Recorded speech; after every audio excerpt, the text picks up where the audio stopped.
Oh, everybody know who I want next. I want Terrence Crawford next. You're gonna make that happen? Huh? You're gonna make that happen? Oh, definitely. That's the fight that I want. That's the fight everybody else want. Like I said, I'm gonna get these straps that I'm gonna go over there and take his shit too. All right. Errol, congratulations. Terrific fight this evening.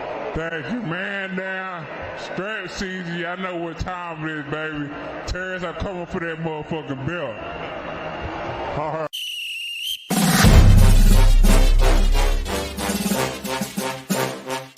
Oh, everybody know who I want next. I want Terrence Crawford next.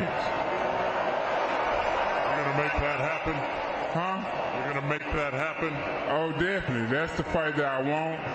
That's the fight everybody else want. Like I said, I'm gonna get these straps that I'm gonna go over there and take his shit too. All right. Errol, congratulations. Terrific fight this evening. Thank you, man. Now, strap season, y'all know what time it is, baby. Terrence, I'm coming for that motherfucking belt. All right.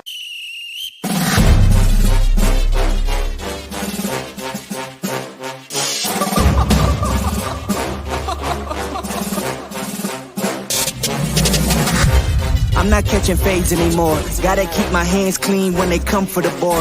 Keep it smooth like a dawn, making moves in the dark. Cause I learned how to swim in the pool full of sharks. Now they coaches, cause they can't read all his motions. How the kid never switch codes, but he code switch focus. Staring down your team with a frozen, ice cold look that can end the summer solstice. Cause I'm more like the top dog. Keep on running game and the gang will accost y'all. I be calling plays from a plane while I'm off court. But we ain't the same, you a lame, I'm a mob star. Actually, I'm a top dog on a stat sheet. Off court, but I call plays for the athlete. Laughing when the cop cars try to catch me. Cause I rolled off in a taxi.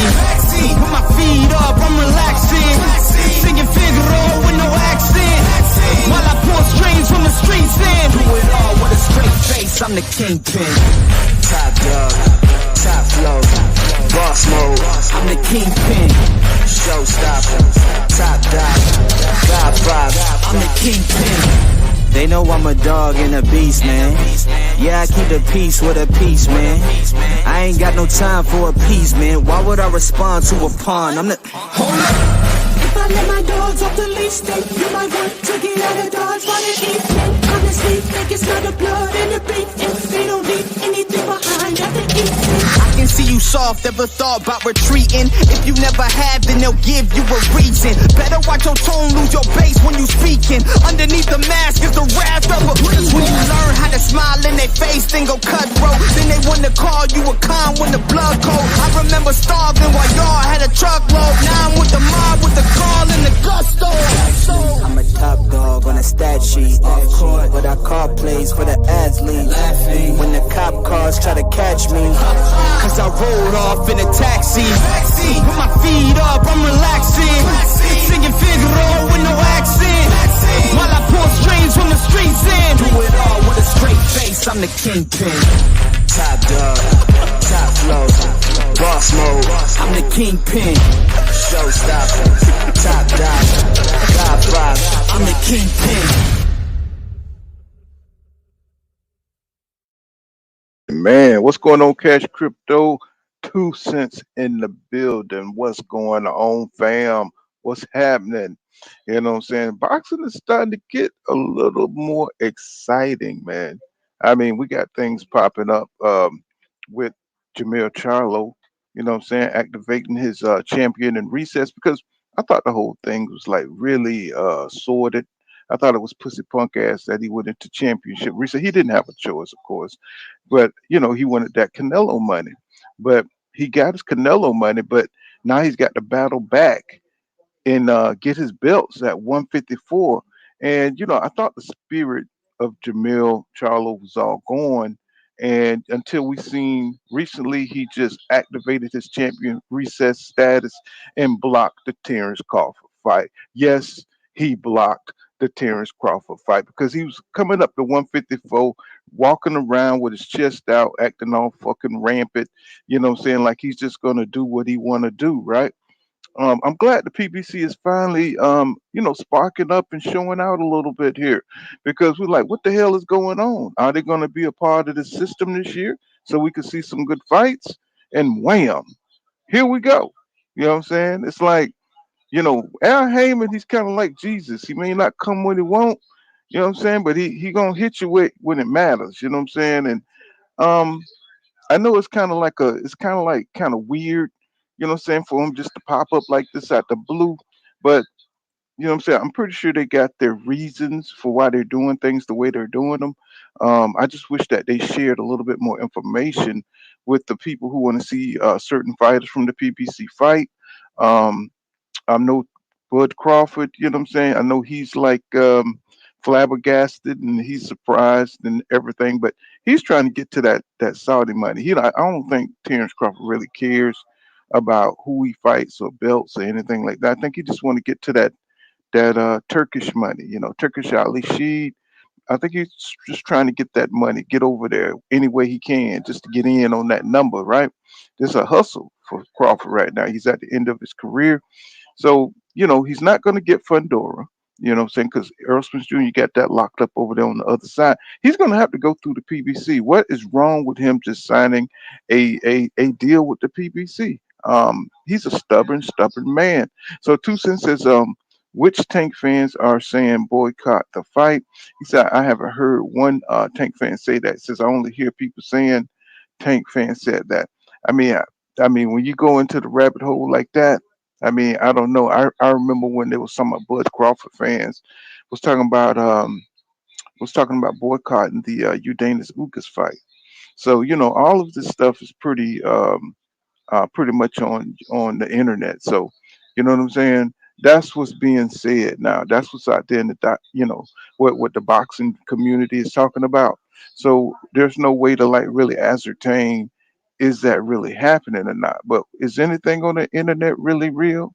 You know what I'm saying? Is it real, son? Is it really real, son? Is it really real, son? Is it really real? Nobody knows. You know what I'm saying? It's like shit. This is what we're talking about, right? So, you know, but it does it seem like something Tank would probably do or come up with? You know what I'm saying? Just given some of the shit in the past, they're all pretty immature and shit. They're kids. And guys, we kind of like, we take it over the top like that.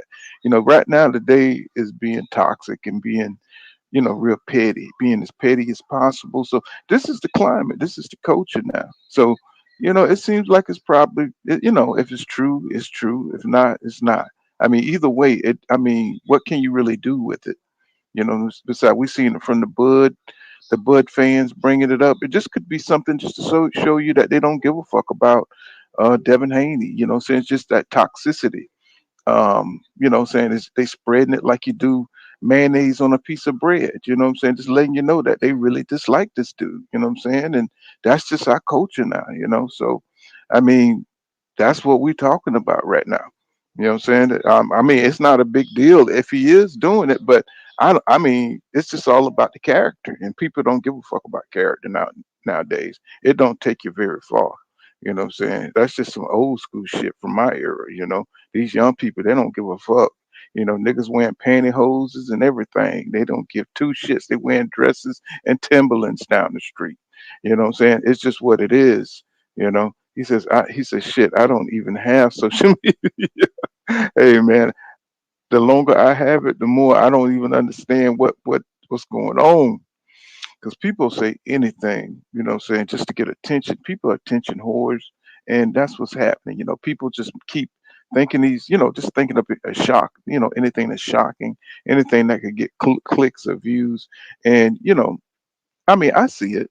What I'm saying? That's why it don't last long. That's why you go viral. People say the most vile things possible so you can go viral, right? Just to get that attention, for 15 seconds, right?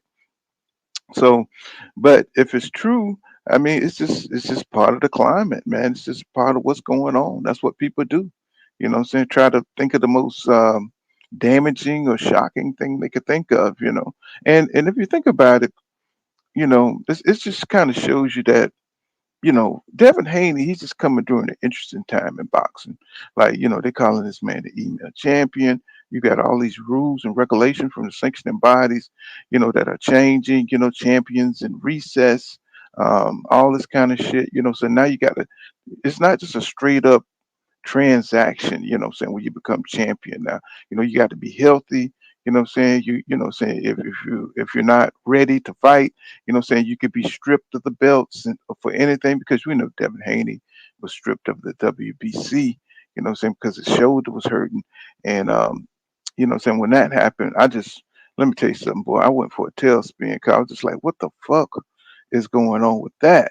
So it was just the new climate of boxing, the new things that they were implementing. We had to get used to them, right? So and with that, we got fighters, like they're using their popularity, right, to like keep other boxers down, what I'm saying, or they're trying to use their fan bases to tear at the net profits, for other boxers, since net profit is so important. And they know for Devin Haney, every ticket buy is important because that's what they're trying to hit him with, that he don't sell, just anything toxic. They try to knock you off the block because they keep talking about his power. They keep talking about now they're talking about Ryan Garcia not in his right mind. That how much is this really gonna give Devin credit? So if you don't see the agenda, you're not being honest with yourself. Tank is already a dynamic fighter. He's already probably going to be a fighter that people remember. But for the fighters that's got to use everything, the fighters that got to go out there and get it out the mud like Devin Haney, you got to respect it. But people just they resist really respecting Dev. And the uphill battle that he's got to face. Because there is a Tank Davis out there. There is Shakur Stevenson. He do have rivals and stuff like that. But the man is doing everything he can. The people are trying to really make him look like he's a average champion or something. And I don't know what that means when you say average champion, but it's fucked up how they trying to play him, man. They're trying to downplay his opponent now. They're trying to downplay his sales. They're trying to everything he does, anything black fighters do, great black fighters. And I mean, Jermall Charlo was undisputed, man. And they try to act like that shit is like he fought nobody. Now they going after his opponents, saying that he didn't fight anybody, bro. It's like, it's weird, man. It's like people just, they just deny reality, right? And just say what the hell they want to say. I saw an article the other day about Devin Haney and how shitty his opponents was, and how he lost to Lomachenko, and they keep saying that. They keep bringing these articles up over and over again where he lost to Lomachenko. And it's like, man, they really want him to pay for that. Um, that's something they really want him to pay for. You even see black people using the same talking points. Saying that he lost to Lomachenko. And I'm like, wow, man. I said, man, Dev is like, I don't know. I don't know. Maybe it's because he's a double minority with the Muslim thing. Maybe he need to convert to Christianity or some shit. I don't know. He says, Terrence want to play with the big boys. He says he's free agent and got to play the games. Uh, well, it's possible. What's going on, Bill Israel in the building? What's going on, bro? I mean, perhaps he knows that there's a there's a bag to be made in Saudi Arabia for sure. There's definitely a bag to be made. But how he's going to get in there? Who's going to be his opponent?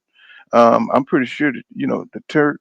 It pretty much look like he knows his boxing, so he don't just want to see Bud Crawford and know it's just anybody. And Terrence Crawford, what I'm saying, I don't know. They said that they might be open to fighting Boots, but of course he wants his 15 to 25 million dollar minimum. What I'm saying, he wants to fight for the big money. But is Eddie Hearn willing to open up? What I'm saying, open that up. What I'm saying, do we feel like he can invest in Boots like that heavy this early? That's going to be interesting. That's going to be some interesting shit to see.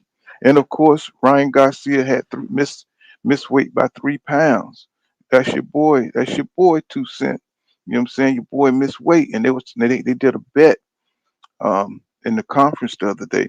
They were saying like, if you miss damn weight, what I'm saying, they bet that it'll be what 500,000 per pound or some shit like that. So what I'm saying, it's like if he miss, hopefully he go back. He better, what I'm saying. I don't know if he got to pay that right away or if he come back and make weight, he's cool or whatever. I don't know how that shit work, but you know, you say your boy might be looking to forfeit 1.5 mil just to come in with that extra weight. You know what I'm saying? That is crazy. You know what I'm saying? I'd be like, hell no, nigga. You know what I'm saying? I would have goddamn, what I'm saying, did what I had to do to get out there and get that weight up off me, man. You know what I'm saying? It's like it's crazy, But I think Zab Judah said he thinks Ryan doing everything he can not to get, to make this fight happen. I mean, he seems to be under tremendous pressure. All eyes are on him again, right? Him and he did it with Tank Davis. You know what I'm saying? They did the dance. He had to do the walk of shame. He had to end up quitting. You know what I'm saying? Will he? This would be even worse with Devin because Devin don't have the knockout power that Tank Davis has, right? So he's going to get his ass whipped for 12 rounds. You know what I'm saying? If he don't quit. I don't think I don't think Ryan is all the way there to go 12 rounds. I don't think he could take 12 rounds of ass whipping. You know what I'm saying? And it's like I think he'll quit before the PGH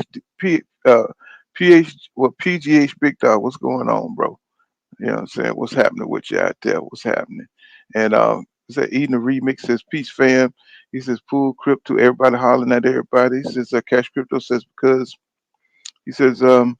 his shoulder was hurt, and he said I never heard that. He says WBC stripped him because he didn't want to fight Shakur. No. This Shakur wasn't even in the picture. This one Shakur was down there and fighting 126 and shit like that. You know what I'm saying? So he wasn't. It wasn't. This before he even came up.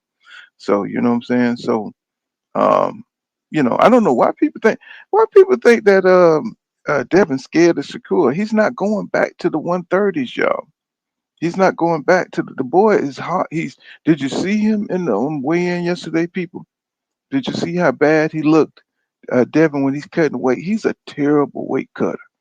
Did you see with the shades and the big ass sweat shirt and stuff? I'm like, oh man, you couldn't pick a bodysuit or something that looks, normal. He looked like a damn hungry assassin. You know what I'm saying? He looked like he needed a damn sandwich. You know what I'm saying? But he looked like had a contract to kill Ryan Garcia. You know what I'm saying? I mean, I was just like, God damn, bro, why you looking like that? You know? But he's a big dude. Really, we just got to give it up. But I just hate the way that when they describe Devin Haney, they always describe him like he's a damn super middleweight. Like he's cutting down, and they're saying like he's probably going to pass out when he go into the ring and fight Ryan Garcia. And I was like, man, this shit is just crazy how to be writing these articles. So instead of just giving the man the regular, hey, they're gonna meet and such and they're gonna fight and two great contenders or whatever. Just give it a positive spin. They'd be like, no, he's cutting down from 165. He's looking terrible. It looks like he may not be able to make it through the fight. And I'm just like, what is this? This is like a hit piece. You know what I'm saying? So there it's an interesting time that we're living in, to see this kind of biased media. But we should be used to it by now. We should be used to it by now. He says, Abraham, that PGA big dog. He said Devin brought the negative attention on himself, Pool. You know what I'm saying? Negative attention. I mean, I haven't heard them say anything terrible. You know what I'm saying? I mean, I'm just watching it like everybody else. I mean, I don't understand, why they trying to dig like this. Everything that happened in the past, they're trying to bring it up to this moment, right? Um, They keep talking about his most dangerous opponent. They keep talking about Ryan most dangerous opponent. And of course, when they talk about Lomachenko, it brings up a lot of painful memories for Lomachenko fans. You know what I'm saying? And they really want Ryan to go out here and deal with Dev, right? They really want him to get knocked out. I'm saying, I'm just like, wow, man. It's like Dev got a lot of people that want to see him lose, man. I mean, if your dad, if you don't like his daddy, that's one thing. But Bill ain't in the ring, people. Bill Haney is not in the ring. He's just like Flavor Flav for Public Enemy, right? You know what I'm saying? What's his name? Big D. He don't have a clock around his neck. That's Flavor Flav. So you know what I'm saying? You may not like Flavor Flav, but Big D, you know what I'm saying? He kicking them lyrics, you know what I'm saying? Fight the power. You know what I'm saying? He's doing the lyrics. You know what I'm saying? So you can't hate the fighter. You know what I'm saying? Just hate Bill. Hate Bill. I mean, he gonna talk for his son, so I don't. It's gonna always be like that. It's a different fact with that. Yeah. So I thought it was funny when Bill came out there with the psychology for dummies. Ryan and Ryan with his special ass, he grabbed the book and threw it. And he threw the book. I was like, "What is going on here today, bro? What is happening?" You know, I feel like the little girl from Poltergeist when she pulled up. What's happening? He says it was Bill actually. Um, let's see. Retro Games says Bud told on himself. Say he's a Saudi agent who works with Victor Conte and the Steroid King. I told y'all when he went over there and Tyson Fury did what he did. He went to talk to Tyson Fury. There's a lot of things that people keep out that he got those little tricks to saying to juice up. You know what I'm saying? Whatever it is that Tyson Fury, he gave it to Bud Crawford. I do believe that. And he made a relationship with those people. I thought it was more Kinahan because he was looking for somebody to back him up. Um, but now we see that it's a little deeper with the Saudis and stuff. I think that's the deal he was trying to bring Errol Spence Jr. But my thing is, why wouldn't he tell Errol Spence Jr. the name of the people that was backing the deal? You know what I'm saying? Because you're just a kid from Omaha. So what do you know really? Right? You can't just come up to somebody out of the blue. One of your homies come up and say, "Hey man, you know what I'm saying? I know this dude who gonna pay us, you know what I'm saying, $20,000 for a job." You're like, "No, nigga, I don't want to do that job. That sounds like one of them P. Diddy party jobs, bro. You go ahead on. You know what I'm saying? You're gonna be wearing a diaper and shit at a party. You know what I'm saying? With cheese, holding a cheese tray. You know what I'm saying? With your ass out. Nah, I'm not doing that, bro. You know what I'm saying? I need to know what's happening. I need to know what's happening. And so, it's just a whole shroud of mystery of how he's trying to break in, man. It's like Crawford he just need to sign with somebody. But I know he's trying to leave the back end open so those Turks can, you know, make it like a crazy offer, right? Like, Canelo can demand 150 million for some fight with somebody. People want to see him fight David Benavidez. So I think Crawford wants something like that. Like he want to line himself up. I don't think he don't care if it's a boots. If it's a boots and he could make, what I'm saying, like some stupid money, like, I'm saying, like, 80 million, you know what I'm saying? And, it's in a fight to Ron Boots in, he can go out on a bang like that. And I could see Eddie Hearn making that fight because he got relationships with the Turk over there. They've all doing business right now together. So why not set up a fight with Jerron Boots and Bud Crawford? I mean, it's just that, Bud, he likes to take those Mickey Mouse titles like he did with what's your boy Julius and Dongo.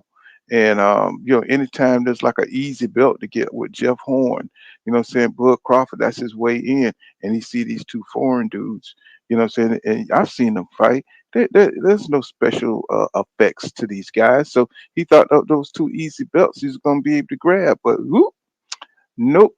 You know what I'm saying? You know what I'm saying? You got to go through Jermell. He's the champion in recess, man. It's like, what are you doing?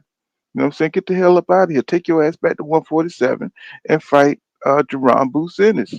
You know what I'm saying? Or pick somebody, you know what I'm saying? I know you're probably checking with the Turk, is he okay? Is he okay? Is he okay?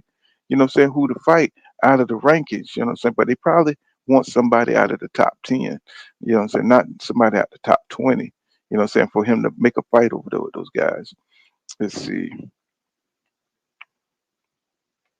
That's what Crawford's, that's his dilemma. He's got to fight somebody good, just like Canelo's dilemma. He's got to fight somebody good now. Nobody wants to see him in there with nobody less than who he's supposed to share the ring with. You know what I'm saying? Them Turks, they know. You know what I'm saying? They ain't no fools. You know what I'm saying? So let me go down. Retro says Bud told. Oh, I read that. Says Tracy Jackson says they mad at Devin because it isn't. It doesn't follow the Jewish Masonic humiliations of black fathers. Well, I mean, I think that's myth is being busted this year. Black fathers are the most involved in their children's lives out of all the fathers out there. Cash Crypto says, we all know undisputed runs definitely aren't equal. Yeah, he says Devin beat a weak ass Cambosos for undisputed. Says Mill cleared out a whole division. Yeah, that's true, but still, you know what I'm saying? Still, he's done more than his contemporaries. You know what I'm saying? I think he's done more than Tank. I think he's done more than um, Shakur Stevenson, and I think he need to have some respect put on his name. You know what I'm saying? It's like you may not like him, but you know what I'm saying? He's got the accolades. The other guys don't give a shit, except for maybe Shakur. Shakur ain't offering nobody but an ass whipping. You got to think about that. You know what I'm saying? He got talent, and just like Bob Arum used to say, it don't matter how talented you are. It's a can you sell? You know what I'm saying? So now they're trying to attack Dev on that end because he's getting the accolades. So what else can you do? Stop fucking with him about ticket sales and stuff like that. So which leads us to the next thing. Is he gonna go out here and meet Ryan in the center of the ring and fight? Because they're trying to like control Dev, by saying he weak and trying to control the climate of the fight of what we're gonna get.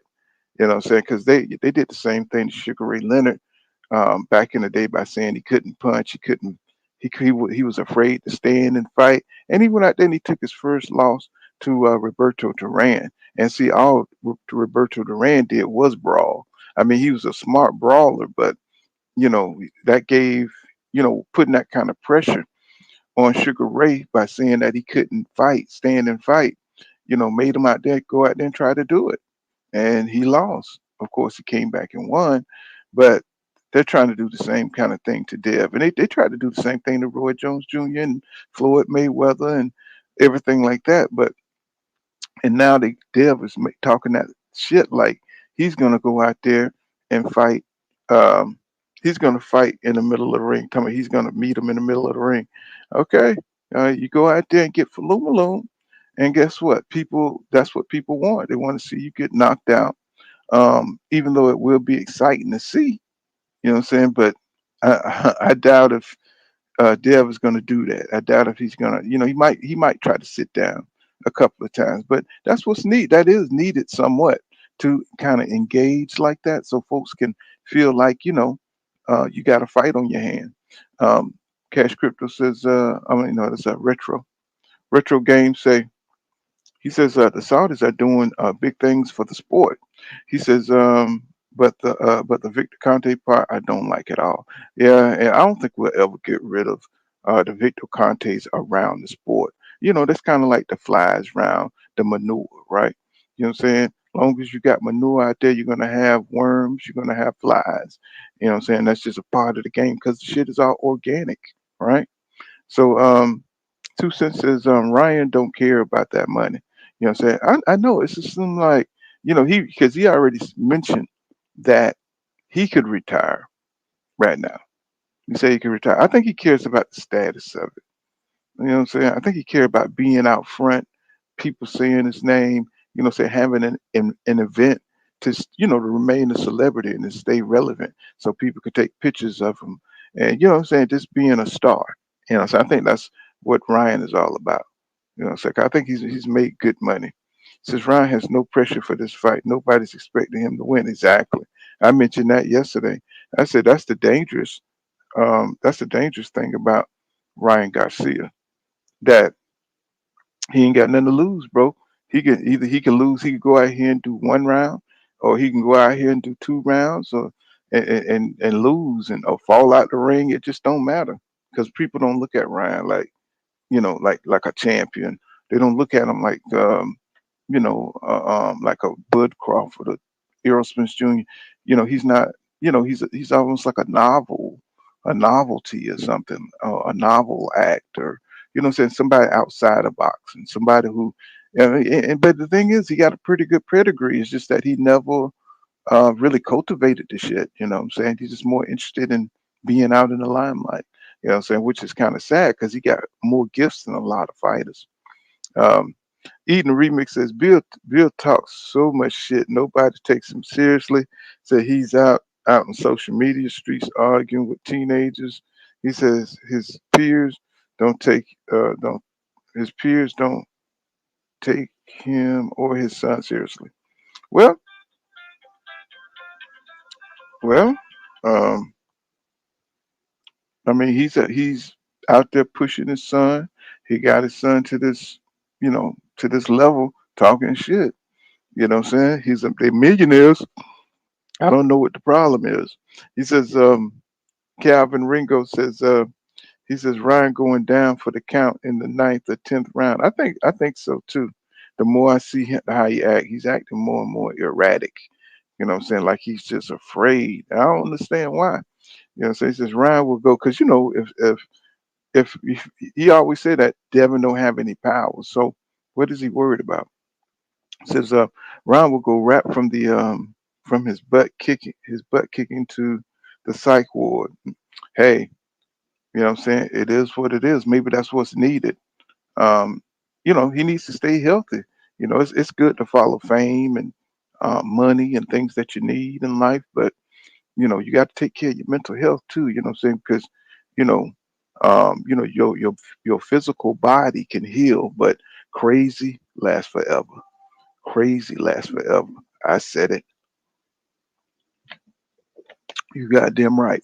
Crazy lasts forever. You know what I'm saying? Unless you take some time to heal yourself. I mean, I don't know what he's doing out there because the motherfucker done already identified as a woman. I think that's the last straw. I would have called the fight off right there. You know what I'm saying? This nigga identified as a woman. Stop playing. Stop playing with me. You know what I'm saying? Now if he come to the ring with some fake breasts on, it's gonna be a problem. He says, Eden the remix says, Devin looked like Neo. He looked like Neo or the Terminator. You know what I'm saying? I was like, I thought he just looked like a hungry assassin to me, man. I was just like, bro, come on, man. Even the damn shades, his head was too small for the shades. It was looking, it gave me Stevie Wonder vibes. It gave me, what I'm saying, like, I mean, his head was just, it was like them blind people, like after you dilate your eyes and shit. I was like, what's going on, man? I mean, y'all can do better than that. So, what's up, Doc Ken? I see you out there, my brother. What's happening with you? Yes, sir. Glad to see the 300 coming in. He says their first belt was at 135 pool. He says they is when they elevated him after the loan petition. I mean, I know all that. He says their first fight was when they elevated him after the loan petition for the franchise. For the franchise, yeah, I remember all that. You know what I'm saying? But he wanted to fight Loma. Now it would have been interesting during that time because even though people thought Dev would beat him, shit, there wasn't no telling. Wasn't no telling because Loma was in his bag right then. He was doing his thing at that time, but for some reason they didn't want Devin to take. I mean, they didn't want Loma to take that chance. That's like a bullshit ass belt. What I'm saying, that franchise belt. Have you been hearing anything about the franchise belt lately? They just make up shit as they go, and that's when we start seeing another side of boxing. So we start seeing a whole nother side of boxing. It says, yeah, the Devin, yeah, the hate is disgusting. It's like they just come. They used to try to hide this shit, but now They just come out and just to try to do hit pieces. They just come out and start talking about his weight, his lack of power, his he cutting too much weight that he should be fighting at. They talk about this man should be fighting at 160, 165 and stuff. I'm just like, who does that? Who does this fantasy arguing? When the man is at 140, why are you doing this fantasy argument? You know what I'm saying? That's like saying Crawford and Errol Jr. should be fighting at 170, 175, or 168. You know what I'm saying? Shit don't make no sense. It's like, why are they making these arguments? Just to tear them down. Just to tear them down. You know what I'm saying? Just to handle them. You know what I'm saying? Just to handle them and try to humble them. You know what I'm saying? Going through their resume and, picking out different things and, saying to talk down on. Donald he says they said that Devin was dressed as the skulls from the skull from Scarface. Said the hitman hired to kill Tony Montana. Right. So, um, he says it's the fact that Dev had no intention on fighting Shakur or Tank at 35 because he couldn't make the weight, which is cool. But he said you trying to make them seem like uh, you trying to make them this. Oh, you talking about Dev trying to make them seem like they're ducks. I mean, that's the gamesmanship of boxing. When you leave, they're gonna make allegations. Y'all act like there was no allegations against Dev. They're saying Dev ducked. You know what I'm saying? So that's the game. You look at them and say it's one way. They look at you and say it's the other way. Meanwhile, everybody is doing what they want to do. Isn't that the game? Right? So, and the fans is going to feel how they feel according to who they like or who they support. Right? And that's the whole game right there.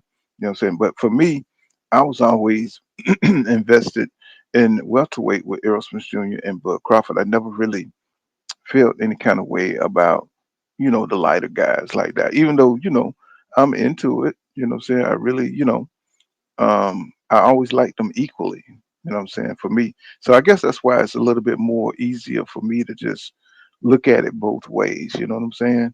And to look at it in a realistic way because I'm not like really leaning towards any of them, you know. But, they're all going to point fingers at each other and say that they duck. You know what I'm saying? Even though we already see the information, because a motherfucker, you can see somebody, they can come out tomorrow and tell you what it is, and people still not gonna believe. They're still not gonna believe the information, depending on who they really want to see on top. You know what I'm saying? Because let's say, for instance, what pool counter boxing is talking about, like, let's say Dale come out and say, "Yeah, I ducked him." Okay, now what? What if he come out tomorrow and say, what if Tank come out and say, "Yeah, I ducked Shakur"? What's gonna happen?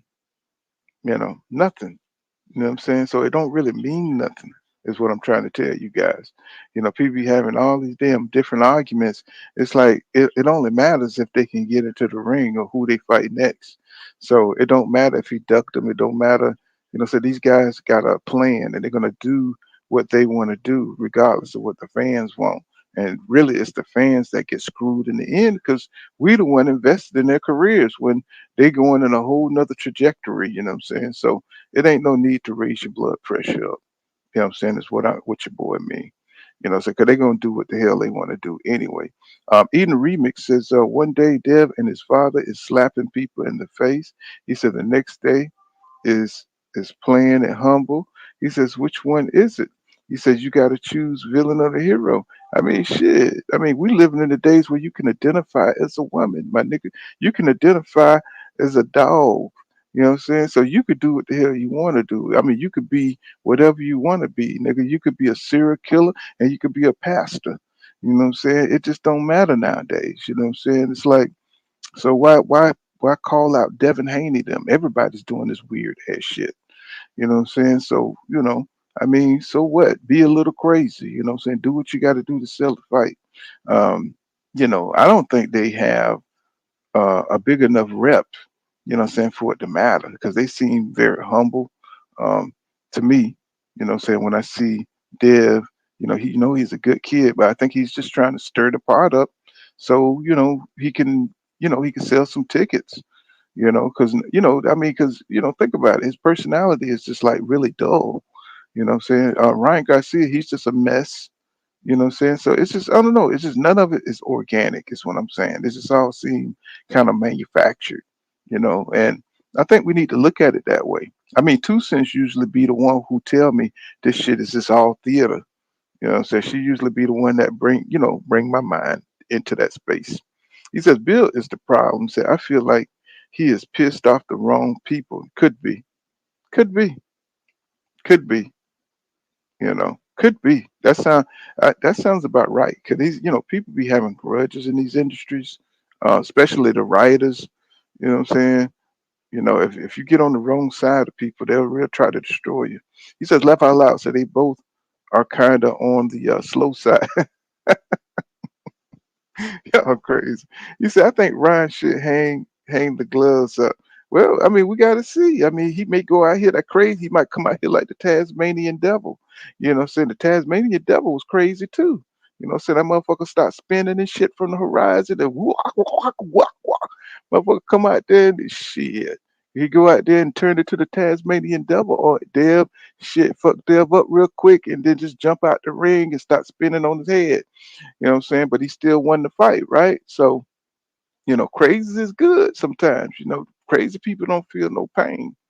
I mean, if they do, what I'm saying, you won't know about it, Just go up there and just start ripping off them little corner things, some little corner shit. I think it's gonna be I think Ryan is gonna give him uh it's gonna be exciting, man. I think Ryan's gonna go all out. Um I think he's gonna lose. But we may get a knockdown. He may knock Devin down a couple of times because that energy Ryan brings, that shit is. I mean, when he was attacking Tank, y'all remember. I mean, and energy was high. Cause I didn't want him to knock Tank down. That's one. But the boy was so quick, strong.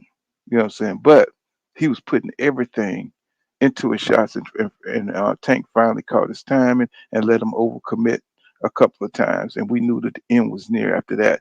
But Devin don't have that kind of power like that, so it's going to be interesting. It's going to be back and forth. Them first 2, 3 rounds, it's going to be scary for Dev because that's going to be, saying the time where he's kind of vulnerable to taking a shot. And I think as Ryan started to get discouraged where he can't hit Devin, if Devin can stay, say if he can stay elusive, say enough to get to that point, he'll be okay. But it's gonna be those first 4 rounds, man, where Ryan is the most dangerous, man. Where he gonna be like, boy, gonna be, you saw how he was on Tank. He get on Devin ass. We got to see how that worked. We got to see what that looked like. Eden Remix say, oh, he says 2 cents. He says too much psych war and not enough boxing. He said if you're going to play mind games, he said the attention has to be on you from the performance. He says nobody's paying attention to Bill because nobody. I don't get the rest of because nobody's paying attention to Bill because nobody. Well, Bill. People. I guess people are suffering from Bill Haney exhaustion. Because he's always out front. He's always, what I'm saying, trying to say something like he was like when Devin shoved Ryan, he was talking about we're gonna kill you. I was listening to the video. I was trying to concentrate on the shove, but Bill Haney was like, "We're gonna kill you. We're gonna kill you." I was like, "Why is he saying that? Why is he saying that? He's going a little too far."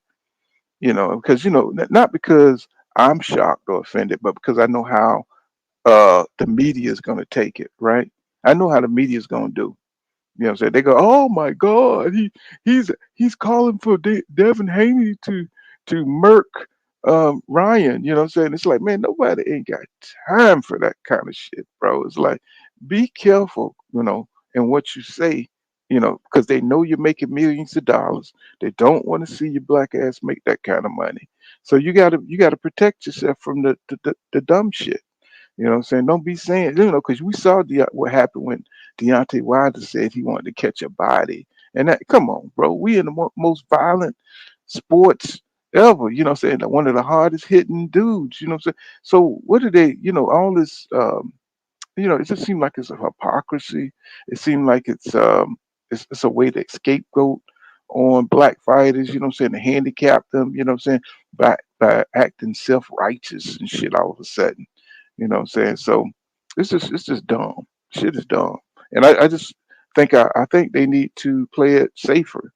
You know what I'm saying? Because people they're looking, you can see they're looking for a way to blackball them in the media. So you can see it. You can see all the hit pieces. Everything they say is over analyzed. You know what I'm saying? And I look at them. They're just not. I mean, this is nothing. They're just ordinary.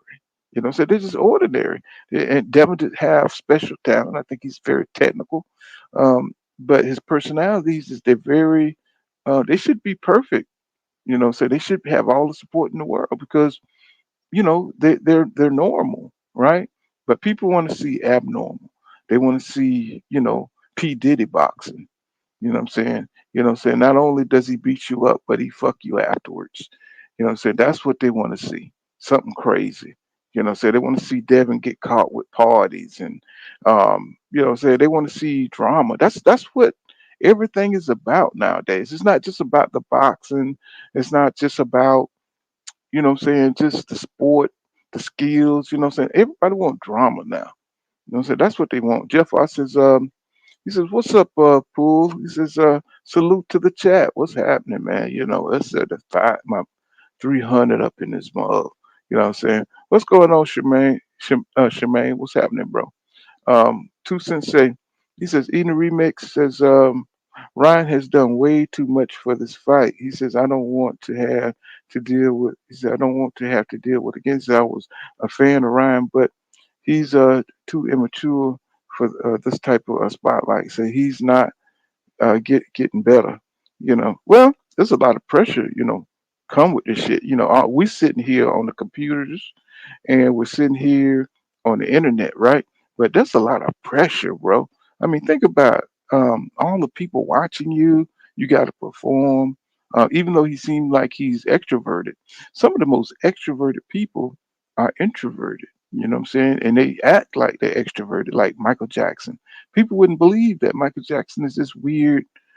He gets stage fright, right? Some of the biggest stars get stage fright. They're afraid to go on.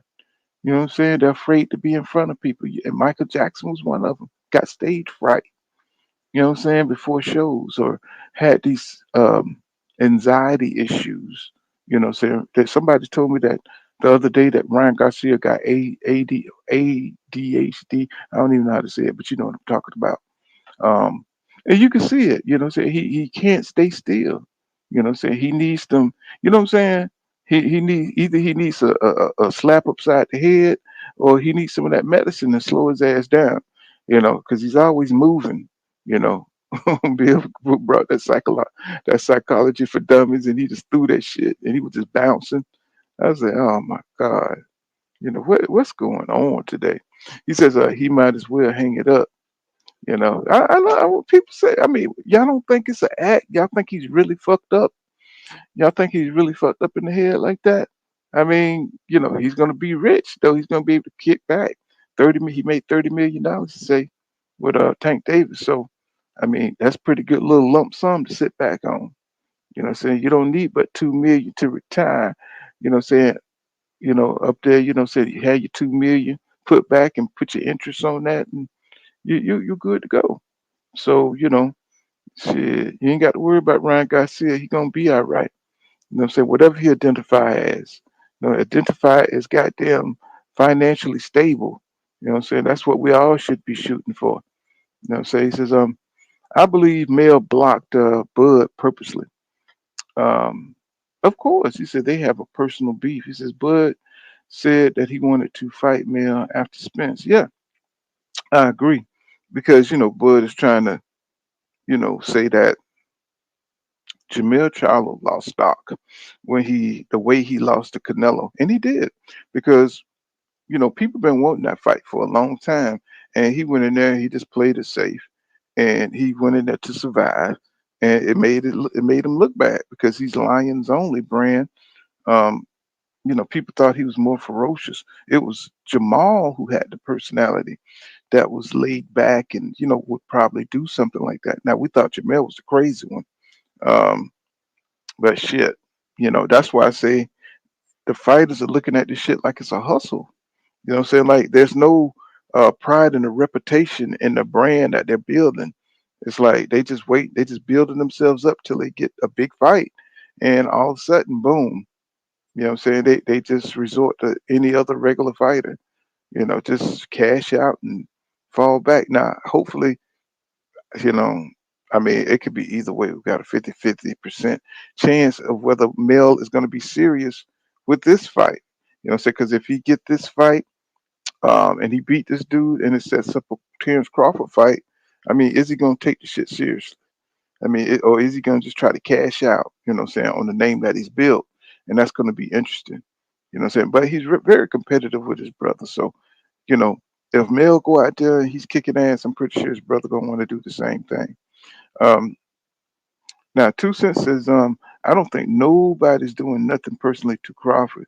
It's just business. Says if it's just another fight instead of Crawford, same thing would happen. Says, I don't think it's personally to Crawford, it's just businesses.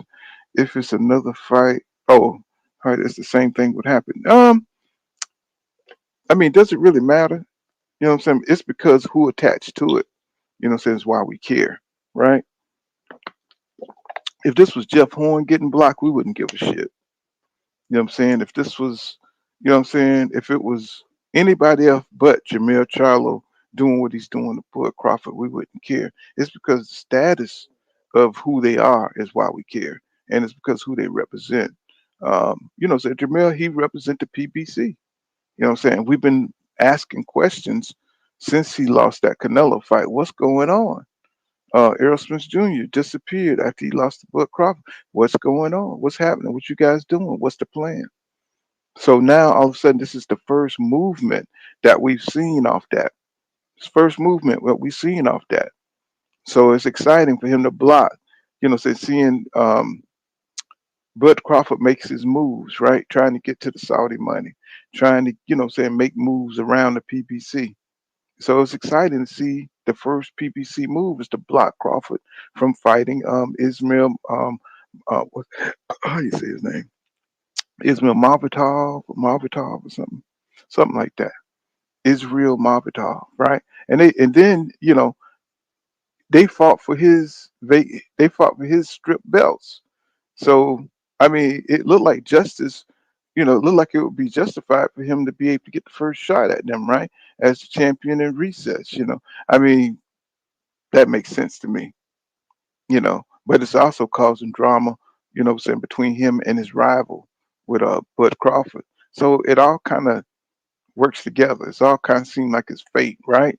It's all seem like it's meant to be because that would make a big make for that would give your boy Jermall Charlo a tune up, right? For a big fight in Saudi Arabia with Bud Crawford. Don't y'all see that? You know what I'm saying? Don't y'all see that?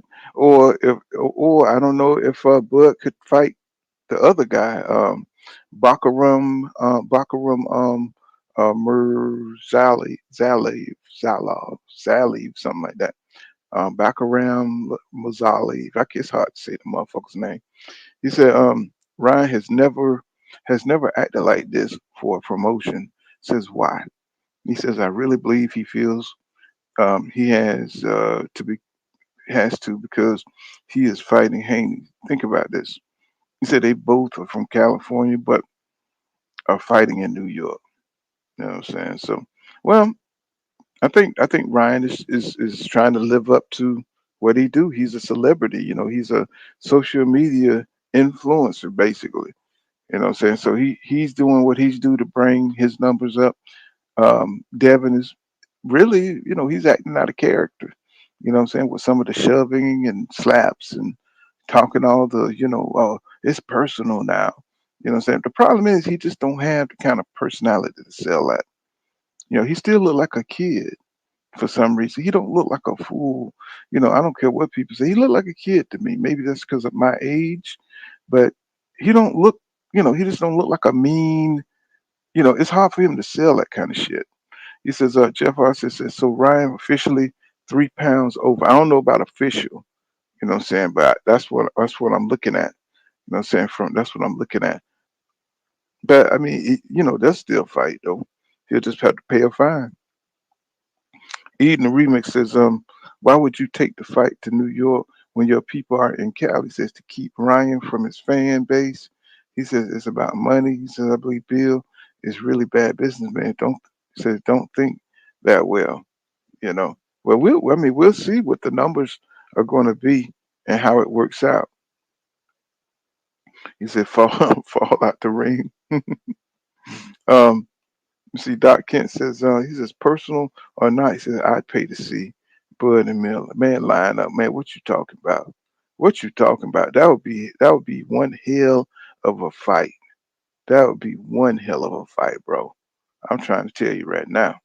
He says, he's saying, pull Dale, call Dale stink meaner. What's going on, Mike Rhythm? I see you out there, my brother. What's happening, man? And I see you. Yeah, for sure, bro, for sure. Oh man, but yeah, man. But I mean, it should be a damn good fight. Like I said, Dev just need to keep winning. He need to keep winning. You know, they're gonna come after. They're gonna come after this victory. You know what I'm saying? Just because they don't like Devin Haney. I mean, it look like they're gonna question all his victories. They're gonna question all his damn victories. Like because they're gonna want to put an asterisk because of Ryan's mental health. Because of Ryan mental health, you know what I'm saying? And I mean, but you got a lot of fighters got that problem. You know what I'm saying? So if he goes into, think about it, if he goes in and fight Matisse next, I think that would solve all his problems. And he go out there and he beat Matisse. I think that would help. I think that would help.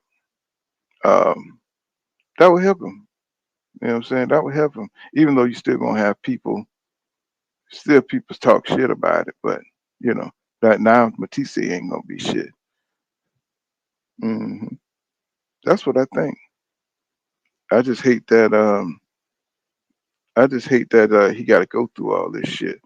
All this could be simply fixed if Shakur and Tank just come up. They don't have to stay at 140. Just come up for Devin. I mean, he don't even have to fight Matisse if you really think about it. You know what I'm saying? He don't even have to fight them guys. Let me see. Yeah, he don't even have to fight them guys.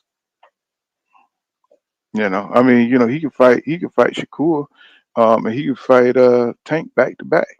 You know what I'm saying? And that would be perfect at 140. Wow, Devin can still make it. Cause y'all, I mean, look at how he look, man. Look like it's just hard for him to cut weight like that, man. I mean, I don't know. You know what I'm saying? It's just, like, it do look like it's hard for him. And is he really that big? He says Devin look like he has a 147 body. I know, man. It's like, God damn, it's like this nigga got to go into a casket to cut weight. It says Ryan look like he's a welterweight too. Shit, Ryan look like he's 154. You know what I'm saying? He look like he's huge, man. He says Lion look like he can knock out some of the niggas up there. You know, that's what he looked like. You know. Let's see. It says Devin doesn't look at. I know, I know. You're right about that. You're right about that. Yeah, yeah. You saw where they elevated Edgar Berlanga. You know what I'm saying? It's like I don't even like that guy. I don't like following that dude, man.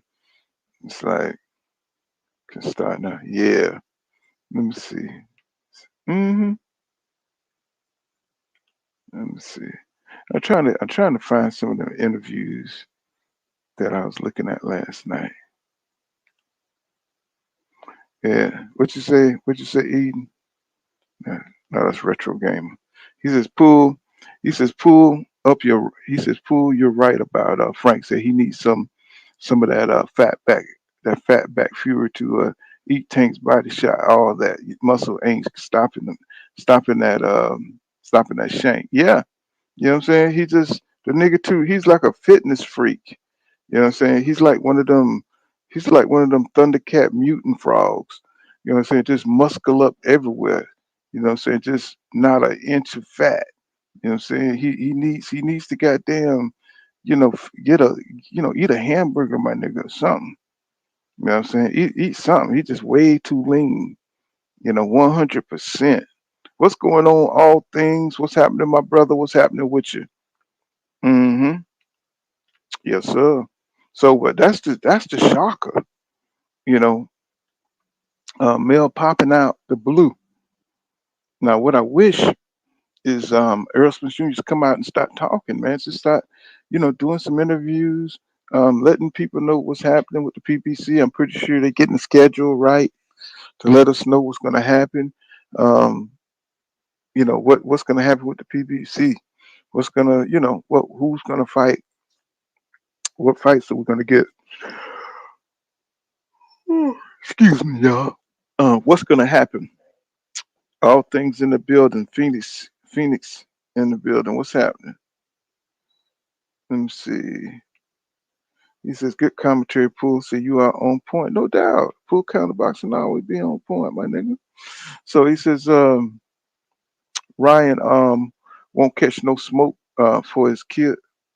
Catch no smoke for his kid. Yeah, because you already know what the agenda is. I'm saying white people need to stop, being selective because they train us into that shit. You know what I'm saying? We try to have an open mind when we already know what it is. You know what I'm saying? Devin is like one of the most mild mannered, champions that we have. So for them to try to they'd demonize Gandhi, what I'm saying, if they could, what I'm saying, one of the most non-threatening, what I'm saying, pacifists that, by the time the United States press will get done with you, you'll be some murderer, you'll be some terrorist, what I'm saying, So that's just how they operate, man. They try to assassinate your character, and we see it too often with the black fighters. I mean, especially the ones they fear, you know, like Deontay Wilder, So, we know how this country get down. I mean, we got these sorry ass heavyweights. I'm not even watching that shit. Got these sorry ass heavyweights that they done forced upon us, you know. So Eden Remix says, yeah, you said you already a black man. So he has crossed that famous threshold yet. He said P P Diddy boxing is crazy. That's what it is. They need that drama. You know what I'm saying? They need that drama. That's what they need. That's what black people love. They would love to hear some um illicit bullshit about Devin, what I'm saying, or so especially to make him a hypocrite against his religion. I saw that. Did you anybody see that Gilly podcast of Devin, saying he was showing his house, showing his cars. I was like, man, he's a typical kid, 25 years old, financially sound.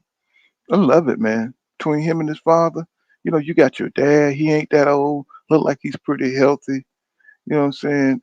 That is a beautiful thing, man. I say right now they live in a time they're not going to get this time back. They need to really enjoy it. You know what I'm saying? How many people can say they hung out with their pops like that? And y'all had all the bills paid. You ain't have to worry about nothing. All you had to do was work on something you can work on together, like in a career like boxing. Man, this is a beautiful time in their lives, man. It's like, I mean, I hope they eat it up, you know. When you got your dad beside you too, it's like it's different. You know what I'm saying? It's a different confidence level for kids who got their fathers. You know what I'm saying? It's like it's nothing like it, man. How it should be, and maybe that's why people, dislike Dell because Bill is there to support his son, and they never had that.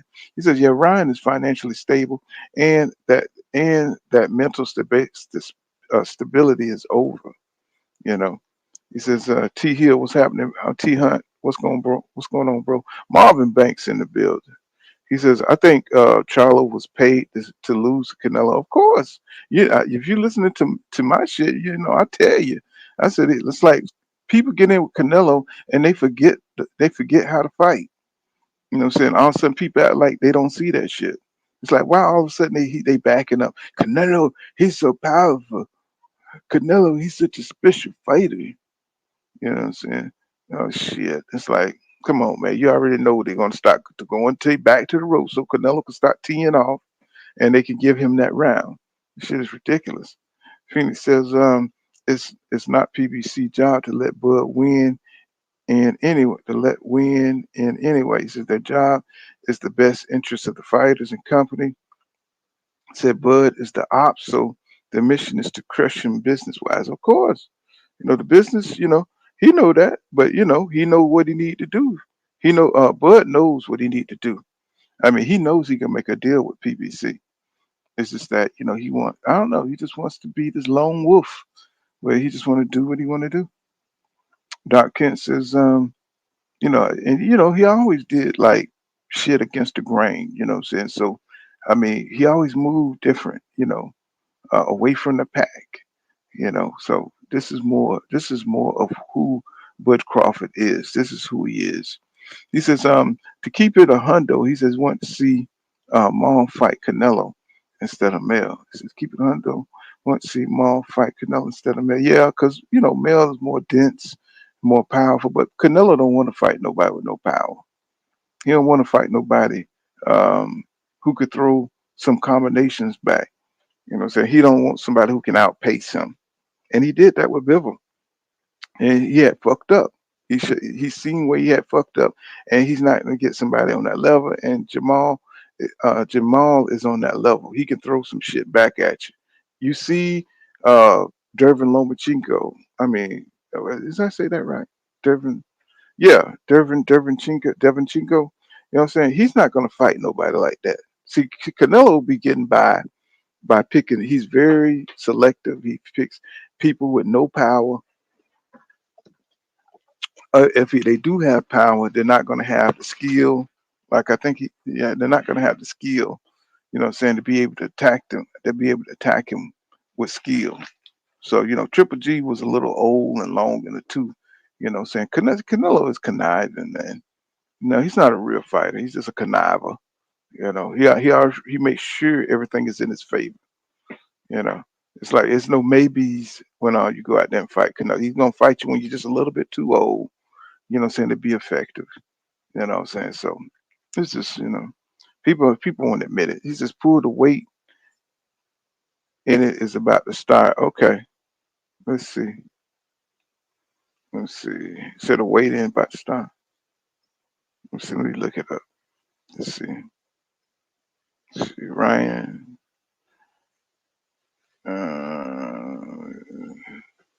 This is Ryan Garcia. This is there. Okay, let's see. Weigh in.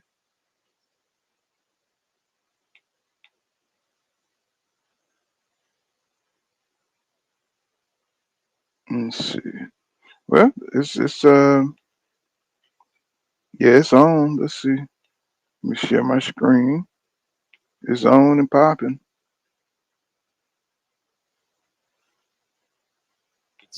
For Sergey Derevchenko. I scored the Daniel Jacobs fight for him. I scored the Gennady Golovkin fight for him. I even scored the Jaime Munguia fight for him. This guy. So we'll see. I mean, did we even check who's on the undercard? Is this guy who's on the undercard? It's like we've been so into, you know what I'm saying, the main event. I haven't even checked to see who's on the undercard. Let me just look real quick. I guess there's these guys right here. I mean, I'm not familiar with them. You know what I'm saying? I mean, I haven't even checked. Media worker. Let's see. Devin, let me see. I'm just gonna look at see who is the undercard, man. I just don't know. Undercard. Let me see. Everything been going down. Let's see. Mm, mm, mm, mm, mm. Dates, cards.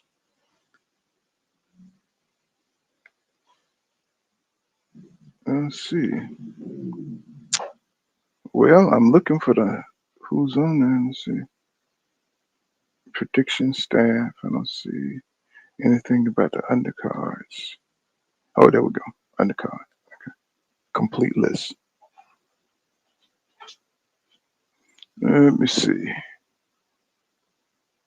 So, okay. Barbosa's, let's see, versus, damn. Barbosa's versus P. Diddy, huh? Mm-mm. This is crazy. 18-1. P. Diddy been knocking motherfuckers out. Instead, it's Mick Combe though, and then you got Mekulev, two foreign dudes.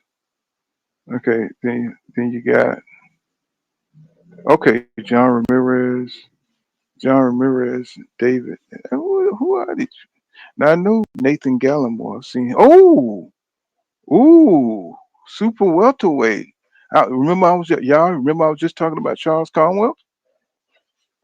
And Nathan, that's going to be a good fight. Nathan Gallimore, okay, because he's Jamaican. Nathan Gallimore, he gave us some good fights to all the up and coming 154 pounders. He fought all of them. That dude could fight, but I don't know how much he got left in the tank. John, that's a hard fight for you to be coming off a damn near 2-year layoff, bro. That's a tough fight. I mean, I don't know. I haven't seen Nathan fight in a while, but that's a hell of a fight, bro. Undefeated Cornwell, former Team USA pedigree on his resume. He said he will be looking to impress Golden Boy against Gallimore. Haven't seen Gallimore in the ring in a while. If he got anything left, man, I mean, that's a hard fight for Conwell. Conwell can get his ass whipped. Fuck around with Gallimore. He's a spicy, he's a tough dude, man. I mean, I don't know how much. Like I said, boxing will break your ass down over a period of time. But Gallimore gave people some hard ass fights, and he fight with attitude. He fight like he wants your oxtails, but for real. Like, okay, but that's really the only. Let's see that one. That's really the only one I see. Conwell and Gallimore. They say they call him Charles Bad News Conwell. Bad News Conwell. And the John Ruiz fight, that's a flyweight. That's a super flyweight. And David Jermins, Hymens, I get an H. Pronounce that with an H. And they've got the two foreign. They got Honorable Barbosa Jr. He can fight. He can fight. That should be interesting. I never seen the Sean McComb guy fight. The P Diddy dude, I haven't seen him fight. But I know Arnold Barbosa can fight. You know what I'm saying? So that's the first time I looked at the damn y'all. That's the first time I've looked at the damn the undercard. I've been so into the main event. Okay, let's see what they at.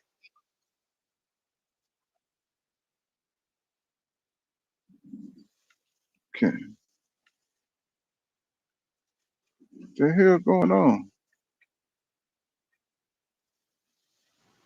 Hmm. Let me see. Oh, that must be this commercial or something. Let me see. Jack Catterall too. So I'm just trying to catch up to see who these dudes are. Oh, that's is that Derby and Chingo? Nah. Yeah. Yeah, that's Derby and Chingo. Sergey Devyachenko, Von Alexander. Okay. I don't know who he is, but he fucking with the wrong one. That's not the dude you wanna come in on right there. Yeah, he fucking with the wrong one. I hope you don't think it's gonna be an easy victory. Let me see. Let me fast forward this thing.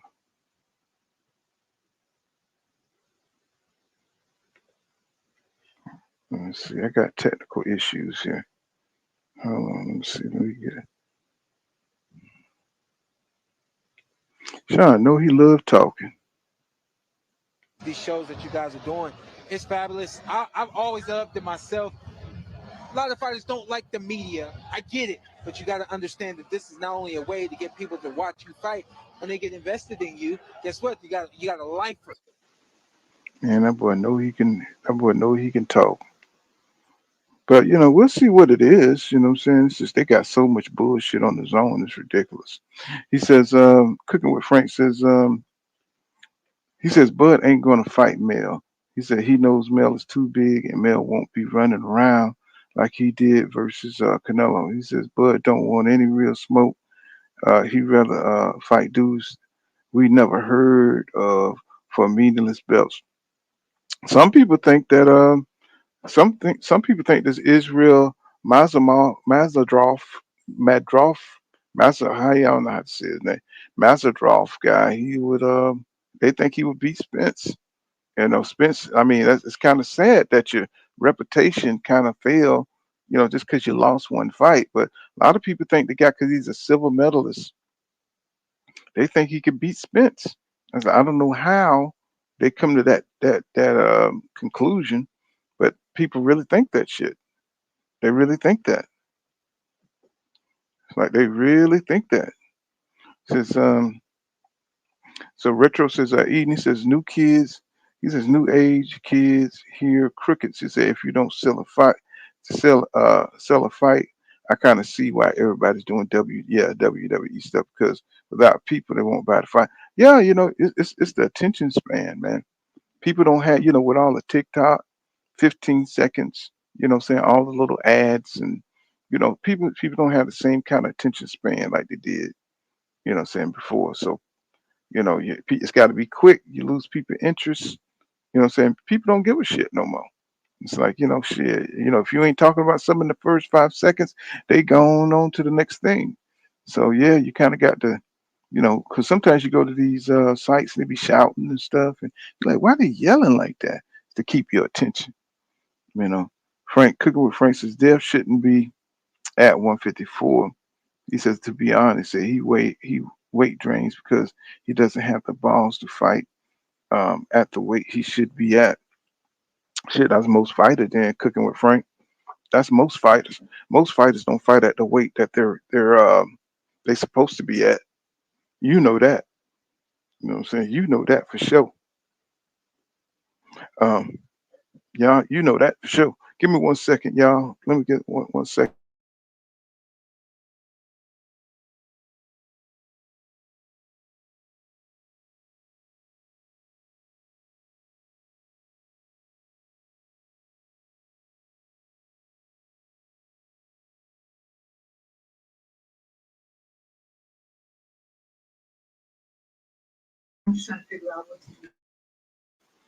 All right, I'm back.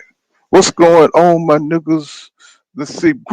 Greek with fire in the building, man. Y'all hook your boy up, man. Your boy fucked up right now, man. Y'all got to hook me up, man. You know what I'm saying? Y'all know I don't be asking for shit.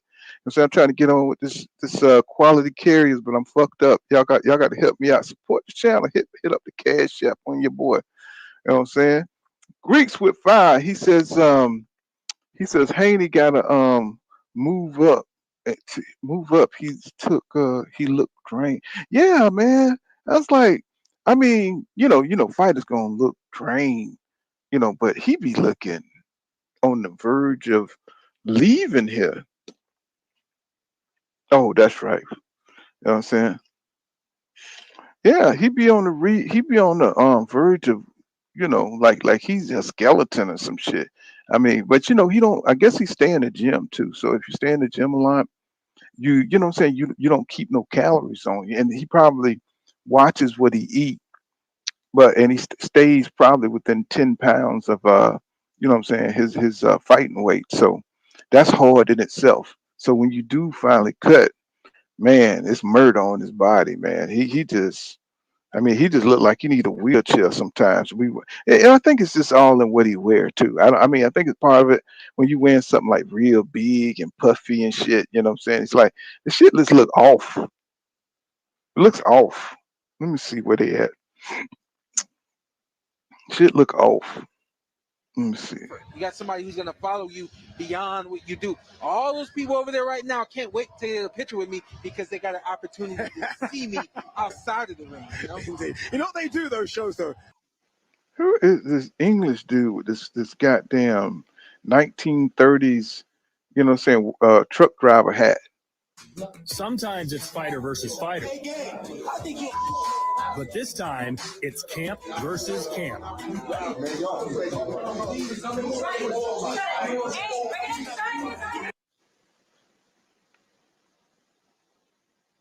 Did y'all see those jackets that Oscar De La Hoya,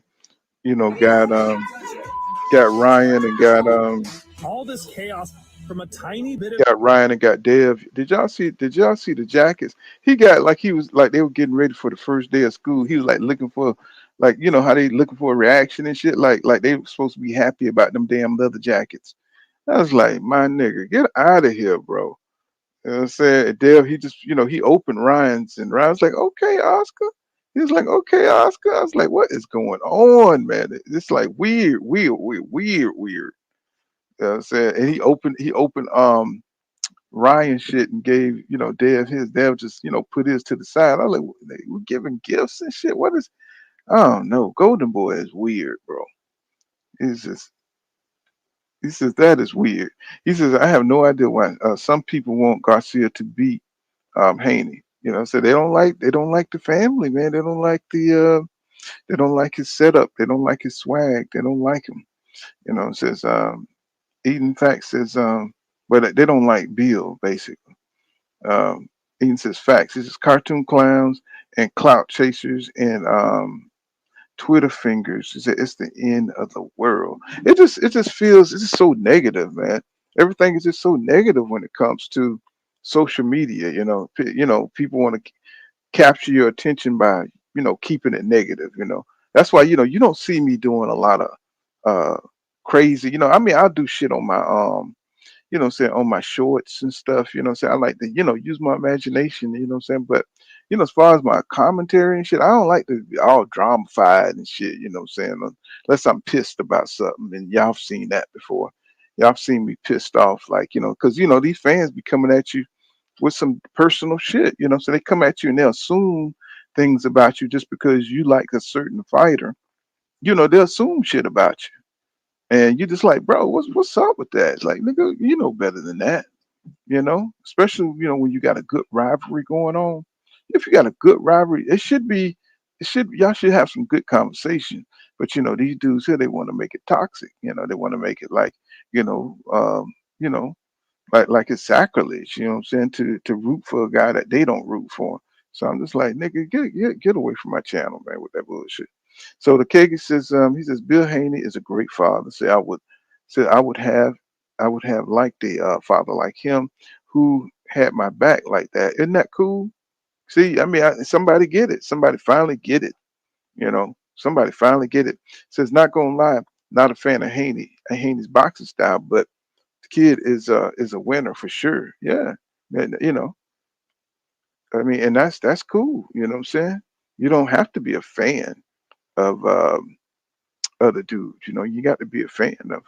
He says, weigh-in has already happened. Oh, okay. Garcia missed weight. That's what I thought. That's what I thought. So why am I? That's what I said. He was like, I was just going by the article that was put out there. So he missed it by 3 pounds. So you got to pay that money. You're gonna pay that money.